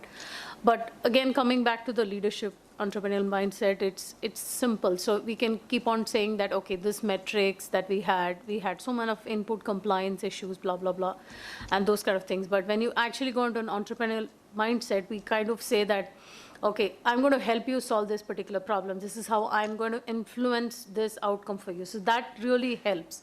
And second thing is, a lot of us don't have the time, right? So many companies, if you take solution services, they are several decades behind. So when will you catch up, right? So if you have to kind of do step by step by step by step, it will take a very, very long time. But, some of these partners can help us in that journey to say that, okay, don't climb 20 steps, take a lift and then come, straight away. So those are some things that we have to look at. Not everybody will have that journey. Learn from somebody's mistakes or learn from somebody's experience. Get the new partners, who have done that successfully for the others. Do a copy paste. I mean, one of the organizations that I've worked with, they say, why do you have to reinvent everything? Somebody has done it, just do a copy paste and customize it to your requirements, right? So those are some things that we need to kind of do. And when you take these solutions, to your customers, partners, we just have to say that this is what is in it for them, right? Yes, I felt it in the past. This is why past, gone. But these are some things, the visions that we have. This is the mindset that I have to kind of make this successful for you, not for me, right? So those are some conversations which are really, really going to help. Because again, if as a leader, if you kind of go by your metric, that's not going to help at all. But we'll have to kind of go and understand, the other person's problem. And one of my managers used to say that, don't spend time on your goal sheet. Go and spend time on the goal sheet of your partners, right? So who you're going to work for and how you can help them in that particular journey. I think those are the mindsets that we'll have to bring it into place. Yeah, no, I think it's an interesting perspective in terms of changing that mindset. Geetha, I want to add something to it. Yes, definitely. And then after this, I'll come to you, Venkat, if you have something to share on this point. Yeah. Sure. A lot of what Hema said resonated, but from my experience, couple of things have helped. So the first thing is really talking about what's worked well for others. Looking at the data, and as an example, when you talk about GCCs, we have about 1450 GCCs, and maybe about 50 to 55% of them are more in the range, in the space of innovation centers, and then maturing into becoming partners. And you talk about the opportunity that lies ahead, and let's say you're somewhere in the middle. There's a huge opportunity that lies ahead, and this is in the context of how you convince, let's say, your center, to say that don't look at us for cost arbitrage. And to build on what you said, I think, Venkat, it's got to move beyond that, to look at efficiency and to look at innovative solutions, co-creating solutions. Because, as an example, if you can together build a solution where you can create a market space for you in an uncharted territory, that's a huge opportunity, and that's a potential that rests within India. So it's all for me about pulling the data, pulling the examples, but also it's about storytelling, right, in a way that resonates with them. For example, I'll take an example and say, today you're selling, the services to a client at a certain blended rate. If you flip it and say you push 70% of the work, to the India center, this is what your blended rate would look like at, 40% cheaper or 50% cheaper. And it's not about just margin expansion. You're securing more work in a competitive environment where your client wants more for, less. So it's about connecting the dots, storytelling, and using data intelligently. I think that has helped. And obviously, as you talked about, risks, different companies have different risk appetites. And when you want to be an entrepreneur, you really don't want to be too much bound by risks. So there's a bit of risk taking there when you talk about innovating and all of that. So it's finding that balance, and it's never easy. You got to keep falling sometimes and learning, and then, picking up and moving along. So that's been the approach I think I've taken. Sure. Very, very helpful. Some thoughts from you, Venkat, and may I request Mr. Ranganathan, your thoughts from again on this whole idea of outside in leadership. Some nuggets will be helpful. So after Venkat. Yeah. Hema was speaking about this cut and paste solution. While I would say that it doesn't work always, because every solution or every requirement for that matter is totally different, unique. Now, if you have to do a cut and paste, invariably what we see is the innovative part of it doesn't come. because you have copied a solution, it's working well, and then you leave it there. So there's no value add in that. But also the question could be that, okay, do you need to spend time and effort and the money in designing a solution? So it purely depends upon what you're looking for. And I would say that cut and paste is not the answer. You need to spend that time and effort in the long run. So like, we are saying that it's no longer of to innovate to be different in the business, but you need to innovate to stay in the business. So from that perspective, I know you have to innovate right from day one over here. And also on this topic of fragile versus resilient, which we spoke about, I think today that is the need of the hour. That is the need of the hour, and the last 2.5, 3 years have taught us several things in this direction. It has taught us several things, and the whole scenario, the whole ways of doing business has changed. Whole ways of doing business has changed. So when you talk about ways of doing business, it is not just about cost and cost cutting or cost management. It is about what is the value quotient that you're giving to your partner. What is the value quotient that you're delivering to your customer? That is what is going to make the big difference in the coming years, I would say. Sure. No, it's an interesting perspective, and I think maybe, sir, for you, some thoughts from you. This point that I want to make arises not so much from personal or a hands-on experience, but what I have heard about a particular context. See, there is a potential disruption to this business itself, which is the shared service, global business, doing more of offshoring into India, etc. Because of the various political changes in different geographies, there is today an apprehension to move businesses which are core to the processes to other countries. They don't want to expose it to certain political oversight. They are afraid of some of the governments taking control of, for example, core R&D being done in India. Today there is a concern about getting certain things done in India because of some potential risks that they see. So this is arising from the whole disruption to the supply chain, arising from maybe political changes globally and mindset in terms of the governments, data security related issues. So now the question is whether this itself is a very sustainable format in which these processes would actually happen. Concentrating processes in a particular country which services different geographies today may be looked up as very differently compared to how it all evolved some 15, 20 years ago as a caste arbitrage. So some of these things itself will be driving the decision from the business in terms of what to do where. So you'll really need to factor that into this whole discussion that you're doing. So it's perhaps a thought that I want to share. No, I think it's a very important point, and maybe Anand, you can share some thoughts in terms of the overall operating model as the things are evolving and changing, and operating model as it varies. So there are multiple dimensions of the operating model. While I think these days we tend to lean towards more on the anywhere operations with the operating model, which is one component for sure, but there are multiple other components which work with the operating model. So some thoughts from you will be helpful. Sure.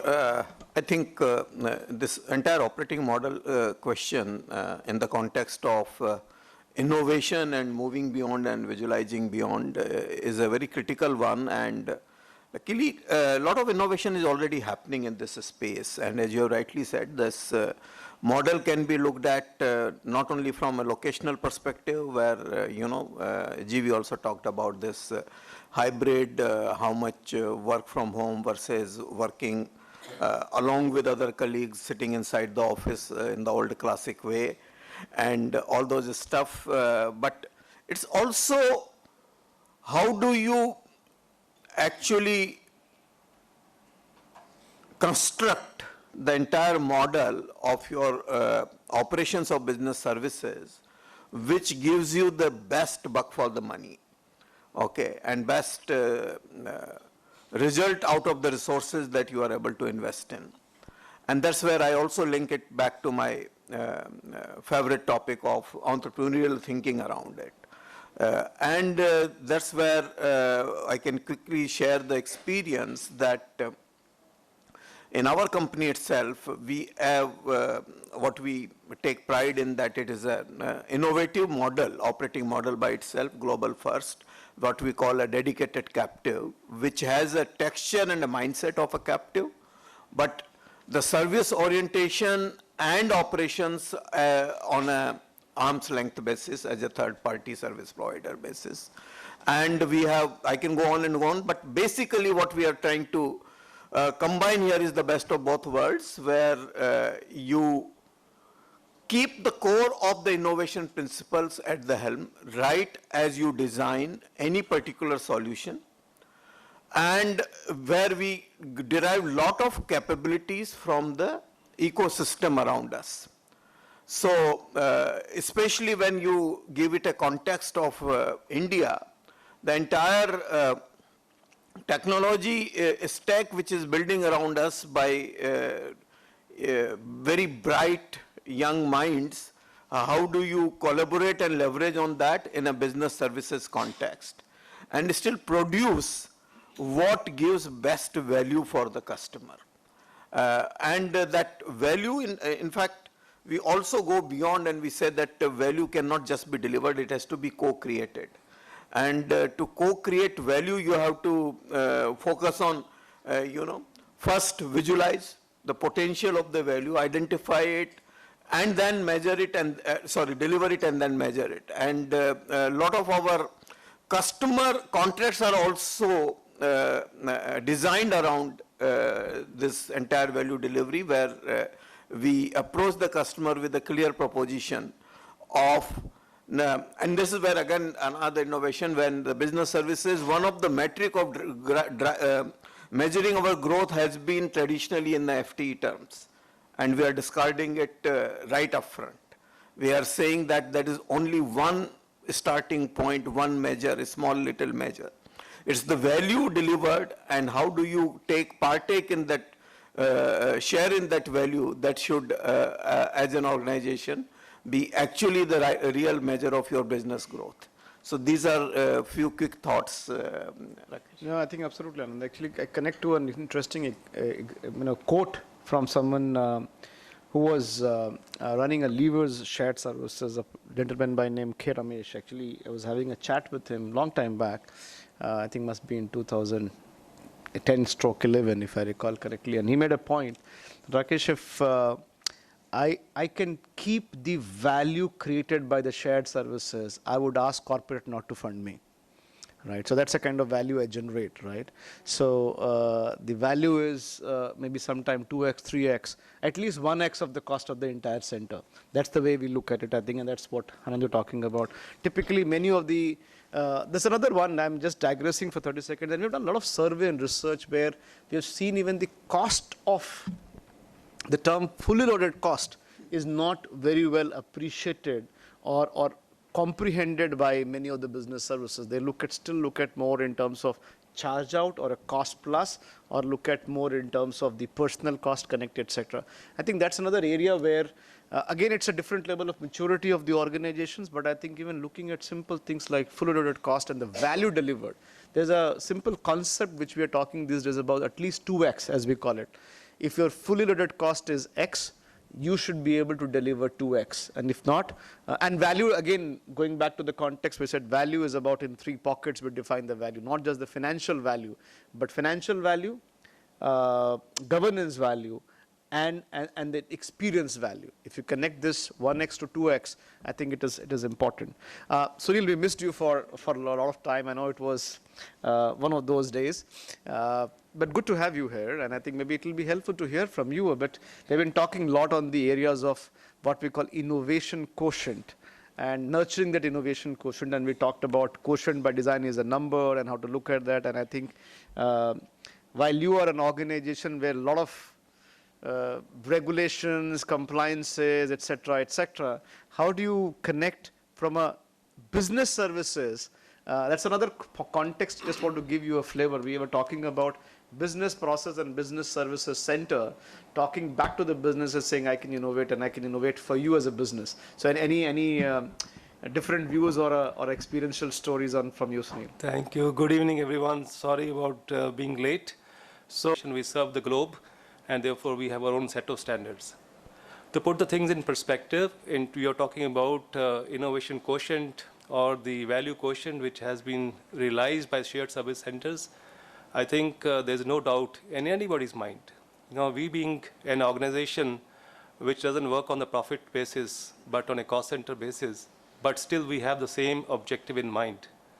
And I think as a part of the shared services, it is true, and we have proven beyond a concept that easily 3x is the quotient that we look at.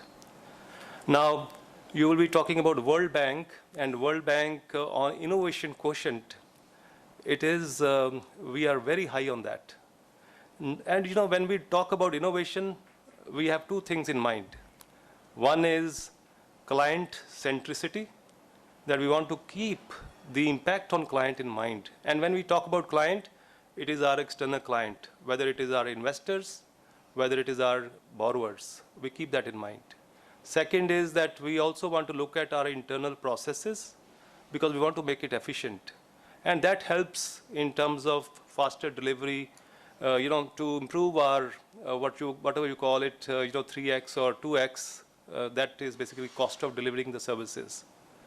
Now, to give you some examples, to put the things in context, what I'm talking about, from the operation standpoint, it may not be delivered from the shared services, but from the bank perspective. We have tested smart technologies in the operations.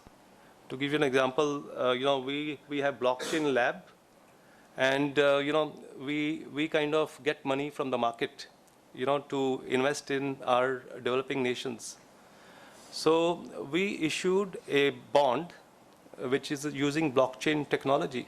So we wanted to test that ourselves as a leader of international organization, seeing that, okay, how this technology can help us right from start to finish, so that, we have that, the platform which was developed and issued a bond to test for ourselves.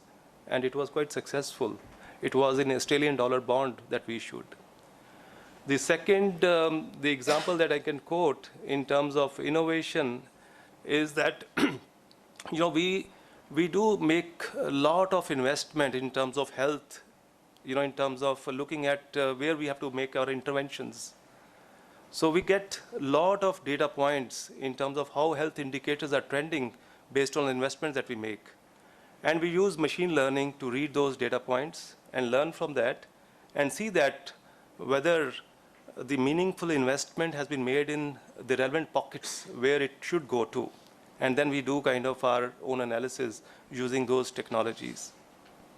Another example from the operation side is that, we have a water and sanitation, the infrastructure global practice.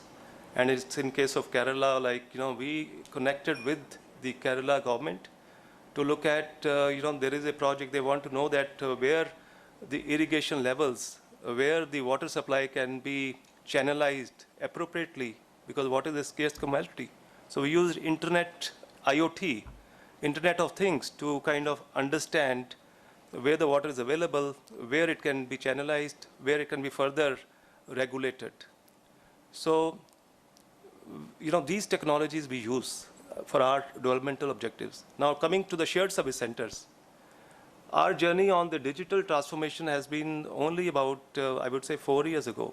And I was reading the brief that you gave. You looked at benchmarking, whether structured benchmarking or unstructured benchmarking. We have, all the way, our eyes and ears on the ground. I am coming to this forum not to talk about our journey, but also to learn from you. So that's very unstructured. So we have our, digital transformation where we have, kind of looked at our rule-based business processes, looked at repetitive processes, look at, I don't think that humans want to do those processes because it's so mundane.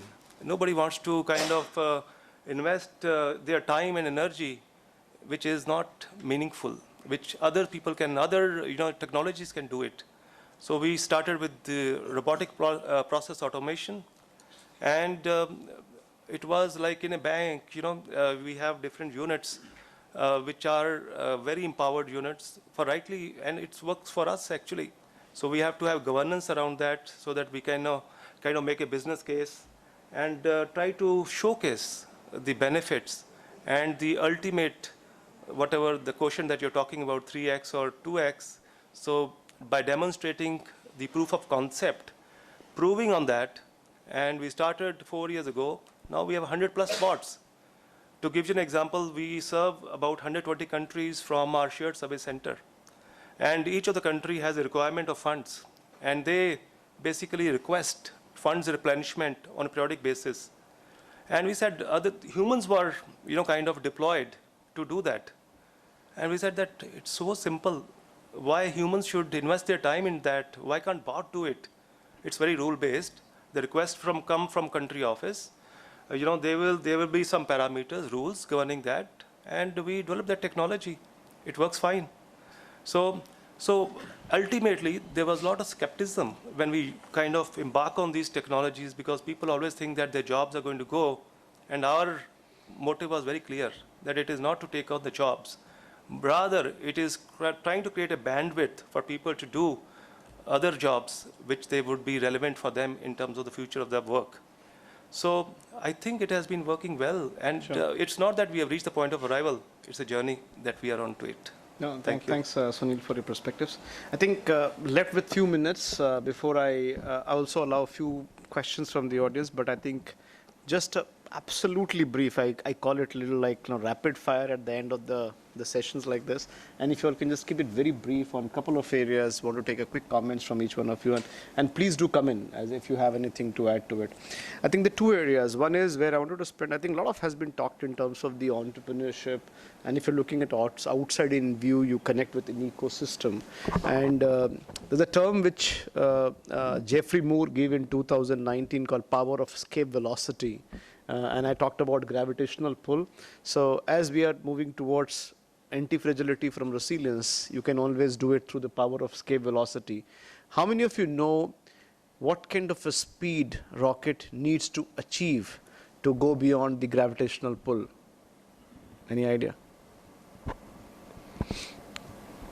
What kind of a speed rocket reach to go outside that gravitational pull?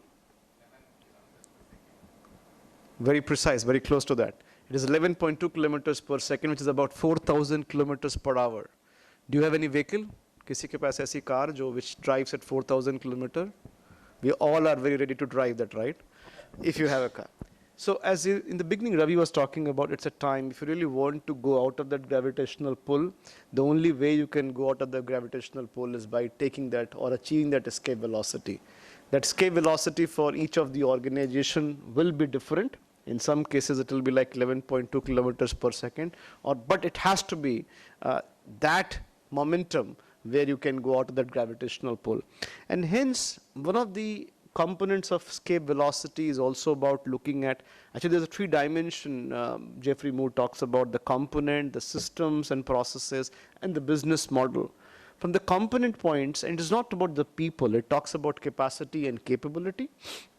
And it says that capacity and capability, it's not that you should not create within, but the same point of time, how you leverage the ecosystem. And today this is all about as a service, software as a service, infrastructure as a service, food as a service, and et cetera, capability as a service, transformation as a service, technology as a service, and so on and so forth.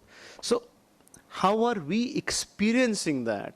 Will be a very quick comments I look from all by saying, if you really want to drive this escape velocity or achieve escape velocity, how are you looking at the balance between the capacity and the capability, creating something within versus the ecosystem, and how are you looking at that? Any quick comments? GV, you want to go first? Okay. So anyone here, you want to just go first? Venkat, you want to go first? Yeah. And keep it brief, please. Yeah.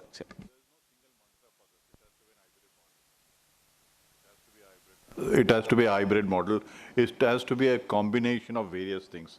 Combination of experience, expertise, cost, everything, and the appetite. So you can't say that you do this and then you'll get the speed. No. Yeah. Because in today's context, it has to do that. And because we are not creating it for the moment. Sure. We are creating it for a sustainable. Sure. Good point. Bhaskar, you want to come in? process. Yeah. I think given the times we are in and getting into, right? So data literacy, digital mindset, these are like fundamentals and keys to probably any change that we want to bring and going to bring tomorrow. I think the other part is things have accelerated much faster. Change comes much faster. Every 2 years is almost a cycle for almost the next 2.0, 3.0, 4.0 into any model of either it's platform, architecture, process, design. So the capability to live and kind of, innovate with that speed are the two things I think equally important. Yeah, okay, sure. Any thoughts from here? Anybody? Hema, you want to add something to it from ecosystem point of view? Any thoughts if you have? Suresh, Hema, you have any thoughts to add? For your rocket to go at that speed, you need a very strong launching pad. So I think for any organization to take wings, you need a strong foundation. I think that's the very key thing.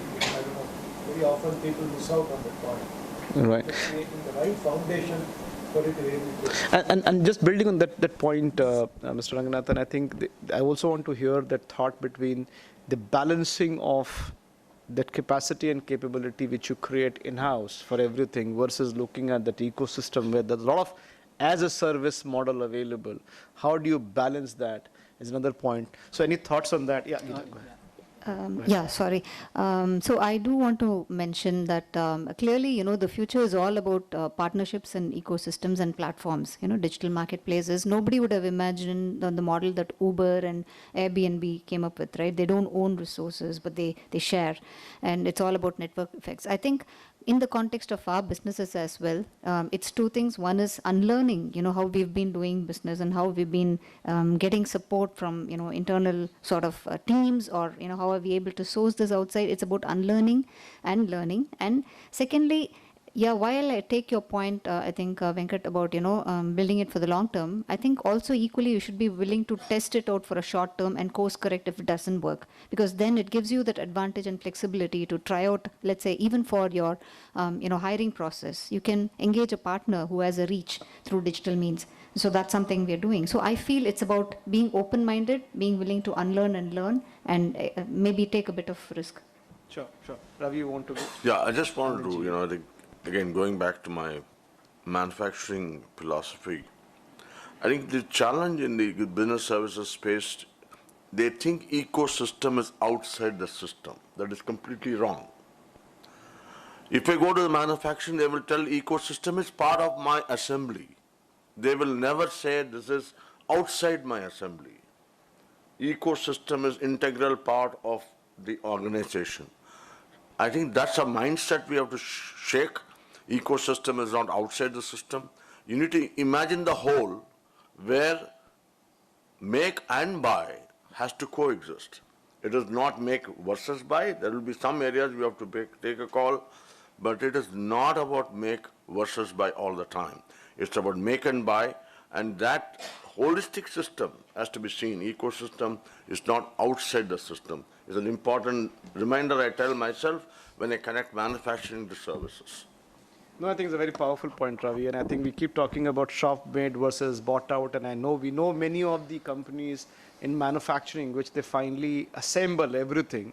So ecosystem pretty much becomes integral to the final finished good which we create. So it's a mindset shift pretty much. GV, you want to add something to it? Yes, I think, to me it is more of, capability, capacity, ecosystem, right? It's a balance that you need to strike, right? It's not that everything you need to have it in-house, right? And like what Ravi was also talking about is you'll have to look at it as in one totality, right? You call it outside the ecosystem or within the ecosystem. It's one total part that you have to see it as. And again, unlearning, very important. And I think very importantly, I just want to kind of share more like could be a philosophical statement, right? If we said change is a constant, right? So if there's a change happening, and if you change after the change has happened, typically you're surviving. If you're changing along with the change, you succeed. But if somebody who's actually creating the change is who's leading it, I think we'll have to see it in terms of where do you want to fit yourself to be, right? Whether it be part of what you want to build as capability or capacity or take the help from the ecosystem, You'll have to see in terms of whether you want to survive, succeed, or lead. You'll have to be in one of these three. Otherwise, you're going to be a failure. And that's what I believe. No, I think they're very, very powerful. So, my take is that when it comes to capabilities and capacity, it has to be balanced. But what is important is that you create, develop, leverage, and lead, and not necessarily in that order. The order could be very flexible and very, very contextual. Yeah. No, If I can yes, Sunil, just, I think it is, it's a perfect science. How do you kind of balance it out? It depends upon the core competency of the organization that you want to bank upon. You will definitely leverage the core competency which exists in the organization, and you leverage what is outside that. And to Ravi's point, that becomes an integral part of the ecosystem. So that, when you show this as at an arm's length relationship, I don't think that it is going to be sustainable, because then it's a supplier and vendor relationship. If you really want to, Ravi's point, as an integral part of the ecosystem, then you have to embrace that change, embrace that capability which exists outside the organization, within the organization, through that vendor relationship. Thank you. No, I think it's very, very, very powerful points. I think one area I know this is something, and this is the last point, and again, quick comments from here, and all the panelists here is this so much we talk about, and I think GV, you initially talked about this whole new operating model and how you look at this operating model, which we're talking about, even Anand added to it. It is just not about anywhere operations, but the trigger of this new operating model has been multiple dimensions. In your case, it has been more talent, as you talked about, and talent, of course, connecting to that, and maybe you can talk a minute for that. Any thoughts from anywhere else? By how are you looking at this whole new operating model with something which is innovation or innovating, and not just limiting and saying, it's about, yeah, it's a hybrid is good, and we have heard a lot about that, right? So idea is to see what is that trigger and what kind of innovation quotient which you're bringing into this new operating model. So some thoughts will be helpful here. G, you want to go first, but keep it brief, please. I know you're very passionate about that. Yeah, to be very brief, it's a new working model, but give a couple of years, I don't know what it will get into. Right. So for now, we believe that's something that's enabling. The talent piece is very powerful. I'm sure people will be. It is, because you're relating everything back to this innovation. What I also mentioned about in terms of this entire digital disruption which is happening, or what has happened over the last 2 years, is also building or eating into this whole innovation quotient, right? And obviously, without talent, it's not going to move, right? And this is enabling not just business services, but organizations to look at talent across the board. There's no limitation. I think that's, to me, is the biggest differentiator. But again, 2 years down the road, something will change, right? Yeah. And that's why you have to keep preparing for it. Yes. Any quick comments from here? Yeah, just an additional perspective to that. The flexibility aspect and going back to the drawing board is very, very important. We can always keep looking at different things, but we'll have to keep checking that, yes, I'm willing to go back to the drawing board, and then I'm willing to change if something is not working. I think that commitment should be there from everybody. It's not that one solution that we'll have to stick to for 10 years, right? So I think that is very, very important. And from a flexibility perspective, I think it's not the leader just who has to be having an entrepreneurial mindset, right? It can come from our employees as well. So we just go back to them and say that, okay, this is the problem that we have, come back with a solution, right? And then I allow all kinds of flexibility to be able to move with, obviously, the risks and controls and all those things in mind, which is something we can control. So if we kind of do that, that's really kind of a true hybrid model as I see it. You don't tell me when I have to work, right? Tell me what is the deadline and I will finish it. So that's the kind of, if we get to that mindset, I think that's true hybrid. Yeah, interesting. I just want to, you have a point, right? And as before you come in, I think I would request if we spend next 5 minutes after Shalini's comment to hear from all of us, and feel free to come in with your questions, comments, perspective to share. How do you look at this moving beyond? How do you look at this entire innovation quotient? While we might have talked from some pointers like baselining, benchmarking, we talked about something in terms of looking at best practices to contextual practices and BIC to BIC. We spoke some of these areas in terms of inside out to outside in, an entrepreneurial mindset. We talked about the ecosystem part of it and also connecting that entire transformation to metamorphosis and how to look at multifunction and multidimensional. So there are multiple components we spoke, but I'm sure you may have something to pick from your point of view, from your organization, and you like to add to it. So I would urge and request you to share your perspective. And can we have a hand mic if anybody wants to add to it? But before that, Shalini, you just make a point and then we'll go. Sorry, I'll keep it brief, but when you spoke of where the future is headed and where we are going to, 20 years ago when first shared services came about, there was this huge concern around the change part to say, what will it mean? Is this lights out processing? As you move it remotely, will people get totally redundant? We're still processing today and we're still talking of people. But from what was cutting checks and processing payable transactions to now looking at procure to pay transactions, we're still transaction processing. There's a big part of it. But if you look at the future and you start imagining blockchain technology and what that will do to the cycle, when you have your suppliers, the organization, your vendors, your banks, everyone online, do you actually need anyone processing anything? Or what is that technology going to do? And is it really going to be lights out processing in the future? So the point I'm making is the power of envisioning the future and where are we headed to is equally important as is the foundation, because that will really take you to another orbit if you look at what the future holds. And in 3 years from now, I'm not sure we'll be talking something quite different. Just 30 seconds, Rakesh. I think just one point I wanted to make, I feel, based on the conversation we said, I think we need to go beyond value chain to value networks. Because, by design, as we know, chain is supposed to be having a consistent, same kind of beats to come in. But I think, building on what Shalini also said, that I think if we're really talking about ecosystem, capability, capacity, it has to combine big and small. Actually, I used to ask this question, how big is small? And to me, there is a necessity for us to look at networks, value networks, to be looked at for the future if business services and businesses have to innovate. If they just limit themselves to just value chain as a concept, they will still not go out of the box to think differently. No, thank you. Yeah. 30 seconds on the hybrid model. People are asking question, why they are coming to office? So the response to that is that it is not the old wine in the new bottle. It has to be the new wine in the new bottle. There has to be purpose which they have to come to office, and it's up for the leaders and the employees to determine that purpose, because that's very clear. People are smart. Thanks. No, very, very rightly put. I think we have some wines here any which ways, and both the vintage wine as well as the new wine. So that's a good point. But I think before we go there, I think I request some perspectives from here. Yeah, I can see a hand here. Can we have a mic here, hand mic? Can somebody bring a hand mic here, please? Yes, Sudev. Yeah, please. Just keep it brief, Sudev. Yeah, thanks. Yeah, my name is Sudev from Olam. I just wanted to pick up what Sunil just mentioned about purpose.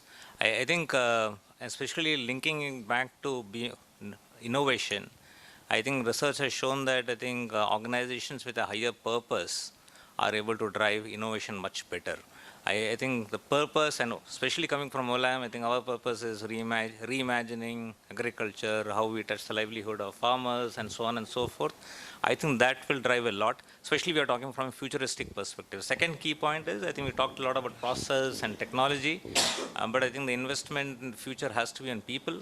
I think they will be the real innovators. I think it will be the people, how they think differently, design thinking, and digital mindset some people talked about. I think investing on people will be more important. for the innovation to come in. So 2 points. Otherwise, very interesting thoughts, Rakesh, from everyone. Thank you. Thanks, Sudev. Just a quick point on that. I think again in the investment, we talk about if you're looking to go from here to Mars, right, or a moon, whatever you want to take it, it calls for a different speed. And same way, if you want to grow as a 10x as an organization, you can't do a 10% investment. Investment again here is not just financial investment. It's a mind share, thought leader. Could see some more hands. Yeah, please go ahead. Yeah. Okay, I have the mic. Can I go? Yeah, please go. Sure. My name is Vandana Sheth. I'm with Kohler. So for Kohler, as a company, has a huge legacy, right? 150 years plus. But the shared services concept is very new. We started our journey in June 2021. Now, this is a perspective which, I want to add on to what GV had shared. Like the entire transition of services globally, for HR and finance happened remote, right? Right from recruitment to training, knowledge transfer, all of it. So now, we have come into we are like at the fag end of the transition journey and, we're almost BAU. But, one challenge that we see today, as much as this flexibility in terms of having, talent remote, getting them from other locations, the challenge is on the engagement part. Not as an employer, we, coming up with these 100 various ways of engaging them, but from the associates, right? When they compare themselves with other organizations, they're like, no, I'm remote and I'm missing out on this. So I don't know how many of you are facing this, because this is the other side, the challenge, as much as we are taking advantage. So this is something I wanted to probably throw this out here and understand, how to tackle this. No, it's an interesting question. And I'm sure a lot of panelists here would like to jump into it. But before that, maybe some perspective. Somebody, yeah, I can see a hand here. Please, sir. Wonderful topic here today, nurturing the innovation quotient. I think it's very perspective because innovation is about people. It's about the war for talent. The war for talent is all across the globe. Our industry here, the shared service industry, is at least 25 years old in India. And yet it took us a pandemic to realize that the very structure of this particular talent is not restricted to, if my shared service is in Hyderabad, I need to have my talent back in Hyderabad or in Pune or in Mumbai or in Chennai. It took us a pandemic to realize that we can go for a war for talent anywhere in India. But that's not the limitation that we want to hold ourselves to. It'll probably take another pandemic for us to realize that we can go on a global war for talent. That's my point number one. Observation number two, Mr. Ranganathan had spoken very nicely about the point of risk. I'm proud to have worked for an organization called Merrill Lynch. It was a 96-year-old organization in the year it failed. You mentioned about disruption and how disruption, as usual, is very important before we can innovate. Now, just one causative aspect to risk. The CEO of the company at that point of time made a historic statement. This was in January of 2007, where he said, risk is a 4-letter word. Anybody who uses it will be outside this company. Merrill Lynch, we all know what happened in 2008. It just took a year for a 96-year-old organization to historically go down the hill. But two very important aspects of that are, A, as we innovate, let's keep the risk quotient in mind. Two, it's not about centralization like you appropriately said. It's about ensuring that our talent pool is centralized, not the locations. So just some thoughts. No, very, very important. I think I can see some hands here. Yeah, go ahead. Hi, this is Rishabh from Olam. I think one, as shared service organizations, right, as GBSs, relating to the innovation concept, we have to also, and the point on purpose that we were talking about, right, the purpose for existence of shared services itself in the last couple of years has changed dramatically, right? And that itself is an innovation by itself. When traditionally it has been cost arbitrage and of late automations and things like RPAs and stuff like that. But last couple of years, what we have heard a lot is a lot of organizations that never wanted to be having a shared services or GBSs. COVID times have shown them, right, that work can happen remotely or from various different locations, and technology can play a big role. So the purpose of shared services itself, apart from being cost arbitrage and automations and stuff like that, transformations, a lot of organizations are looking at their own survival in tough times, in times of risk, to Mr. Ranganathan's point, on how shared services are actually helping them even survive in times like COVID and times like, which are more challenging in nature. So the purpose of shared services, the value that shared services bring, and the kind of innovation that is required for such organizations to even survive, right? It's not just about cost arbitrage or automations and RPAs, but even how we help organizations survive.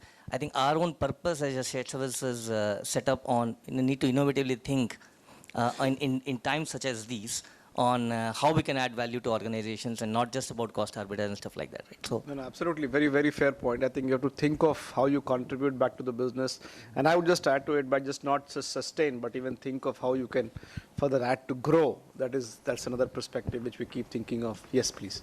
Yeah. Just before this. Yeah. Thank you.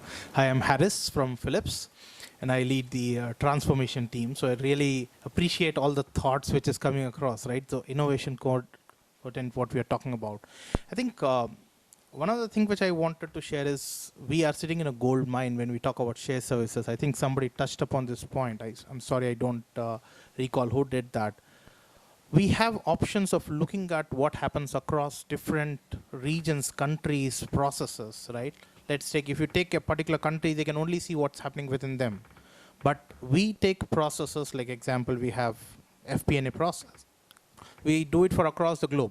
So we look at the reports across. So we have the option to look at across, and it also gives us the opportunity to innovate and do it quicker. There is an opportunity that we can think from an entrepreneur mindset, because you see it overall at a whole scale. And as leaders of the shared services, there is a larger responsibility than just deliver what is required, right? So, we touched upon the topic of co-creating solutions, which is what is expected today, right? That's today's expectation. But is that something which we want to do it, we continue? Possibly, but we need to get into the journey as soon as possible. So I think these are some of the very, very valuable concepts which I hear. And thank you for bringing these topics. Yeah. One more last comment. I think I could have seen a hand here. And then a quick comment from someone from here to respond to. Hema, you want to go for that response? Okay. So there are 2 comments, and then I think we have earned a lot to open that bottle of wine. Thank you from Philips. I head the supply chain for APAC. Thank you, Mr. Ranganathan. Very pertinent points. I think finally at the end of the day, we hit the nail on the head to what Shalini said, right? Why is pretty clear. Why we want to do innovation quotient is pretty clear. And to what Dr. Venkat was saying, right? All green metrics is bread and butter. Sir, that is gone. Everyone is forgetting. Innovation quotient is becoming bread and butter now. If my managers, my team leaders don't talk about innovation, then we are not even having a discussion. So that is how it is going. And keeping what Ranganathan sir has said, in future with all geopolitical issues and all automations, robotics, and every company taking example of Amazon, you click and order goes, how do we get to that point? I think in next 2 years, like Shalini said, right? Finally, she said it. After 2 years, we might be having completely different discussion. All the shared services, 60% of what we do might not be there. So what we need to think is, how do we bring that innovation quotient in people? Is it scale up, go outside, look for talent? How do we do it? I think for us, the focus area should be that, in my humble view. Sure. Thank you. Thanks. Hema, quick comment from you, and then. So I think your question is more in terms of, in a hybrid model, people might feel that they are left out, or they're kind of, not being considered. I think where I'm coming from is they're very happy with the flexibility that it offers. Yeah. But at the same time, when someone is following hybrid, there are few who are completely remote, because there are some roles which are completely remote. But these are people who come with this, requirement that, I want to be in office, right? But then I don't want to be as well. So that is the challenge. So again, unless there are regulatory requirements for somebody to be there, I think we as company allow that kind of flexibility, because again, there are do's and don'ts in both the models, right? Some people want to kind of frantically want to get out of the house and then come to an office, be in a collaborative environment, and then work with people and things like that. I mean, practically, if you actually see if you're actually working in the office, right, you kind of switch off after 8 hours. But in, work from home kind of an environment, you're technically available 24/7, right? So that's the kind of mindset that people have. So I think if there is no requirement for people to come back or stay back, right? So I think the flexibility is what should be allowed. And that's what a lot of companies are alluding to today. And it also helps in some of the cost optimization, seat utilization, so many other things that we are bringing in. And what somebody spoke about, the blended cost, it really helps that. Yeah, I'll have to come in. I think I have to keep it very brief because I'm told a couple of things to be done before we open the bottle. Sure. Very quick one. I'm going to be slightly disruptive here. So today we are managing, we have events to bring people back, and they have the opportunity for staff engagement. And as we expand and, have talent in different parts of the country and globe, I would imagine with 5G rollout and metaverse kind of environments picking up, people should be getting that immersive environment wherever they are and still feel engaged. Food for thought. No, absolutely brilliant. Yeah, that's a brilliant one. And don't we think it's a time to do a round of applause for all the people present here? I think it was fantastic to listen to a different perspective, challenge each other with the right context and the right approach and so on and so forth. And I think a lot of learning. I was making notes, and I can assure you all that the Shared Services Forum will create a paper on this as a knowledge article and come back and circulate and share with you all. This is a lot of inputs which we have received today. That is something which we are committed to, and we will ensure we adhere to as we progress. Thank you, each one of you, for spending the time and sharing your perspectives. I know we can go on for some more time to share our perspective and even learn from each other. I could see that a lot of people were making notes even to learn from each other, because we all, like Sunil, even you can talk about, you talked about it by saying, unstructured benchmark, right, knowing from each other. I think that's something which is very powerful and important, and we also should do that. I will take this opportunity to express my sincere gratitude to all the panelists here and all the leaders who have been in front of me, listening very patiently as well as passionately. And when the moment was there to contribute, I think what a perspective from each one of you. I think I must compliment you for the kind of perspectives you have added. A round of applause for you all. It's phenomenal. It's phenomenal. I would also like to thank all my virtual participants who are connected live right now on LinkedIn and Facebook and YouTube and so on and so forth, and all those who will be watching it later. I'm sure you will be having something to take away from this interaction. We will continue with the kind of interaction we are doing, and I also want to take a moment to thank all those who have worked behind to make it happen, be it our knowledge team from RvaluE team, be it event being supported by Quintes Global.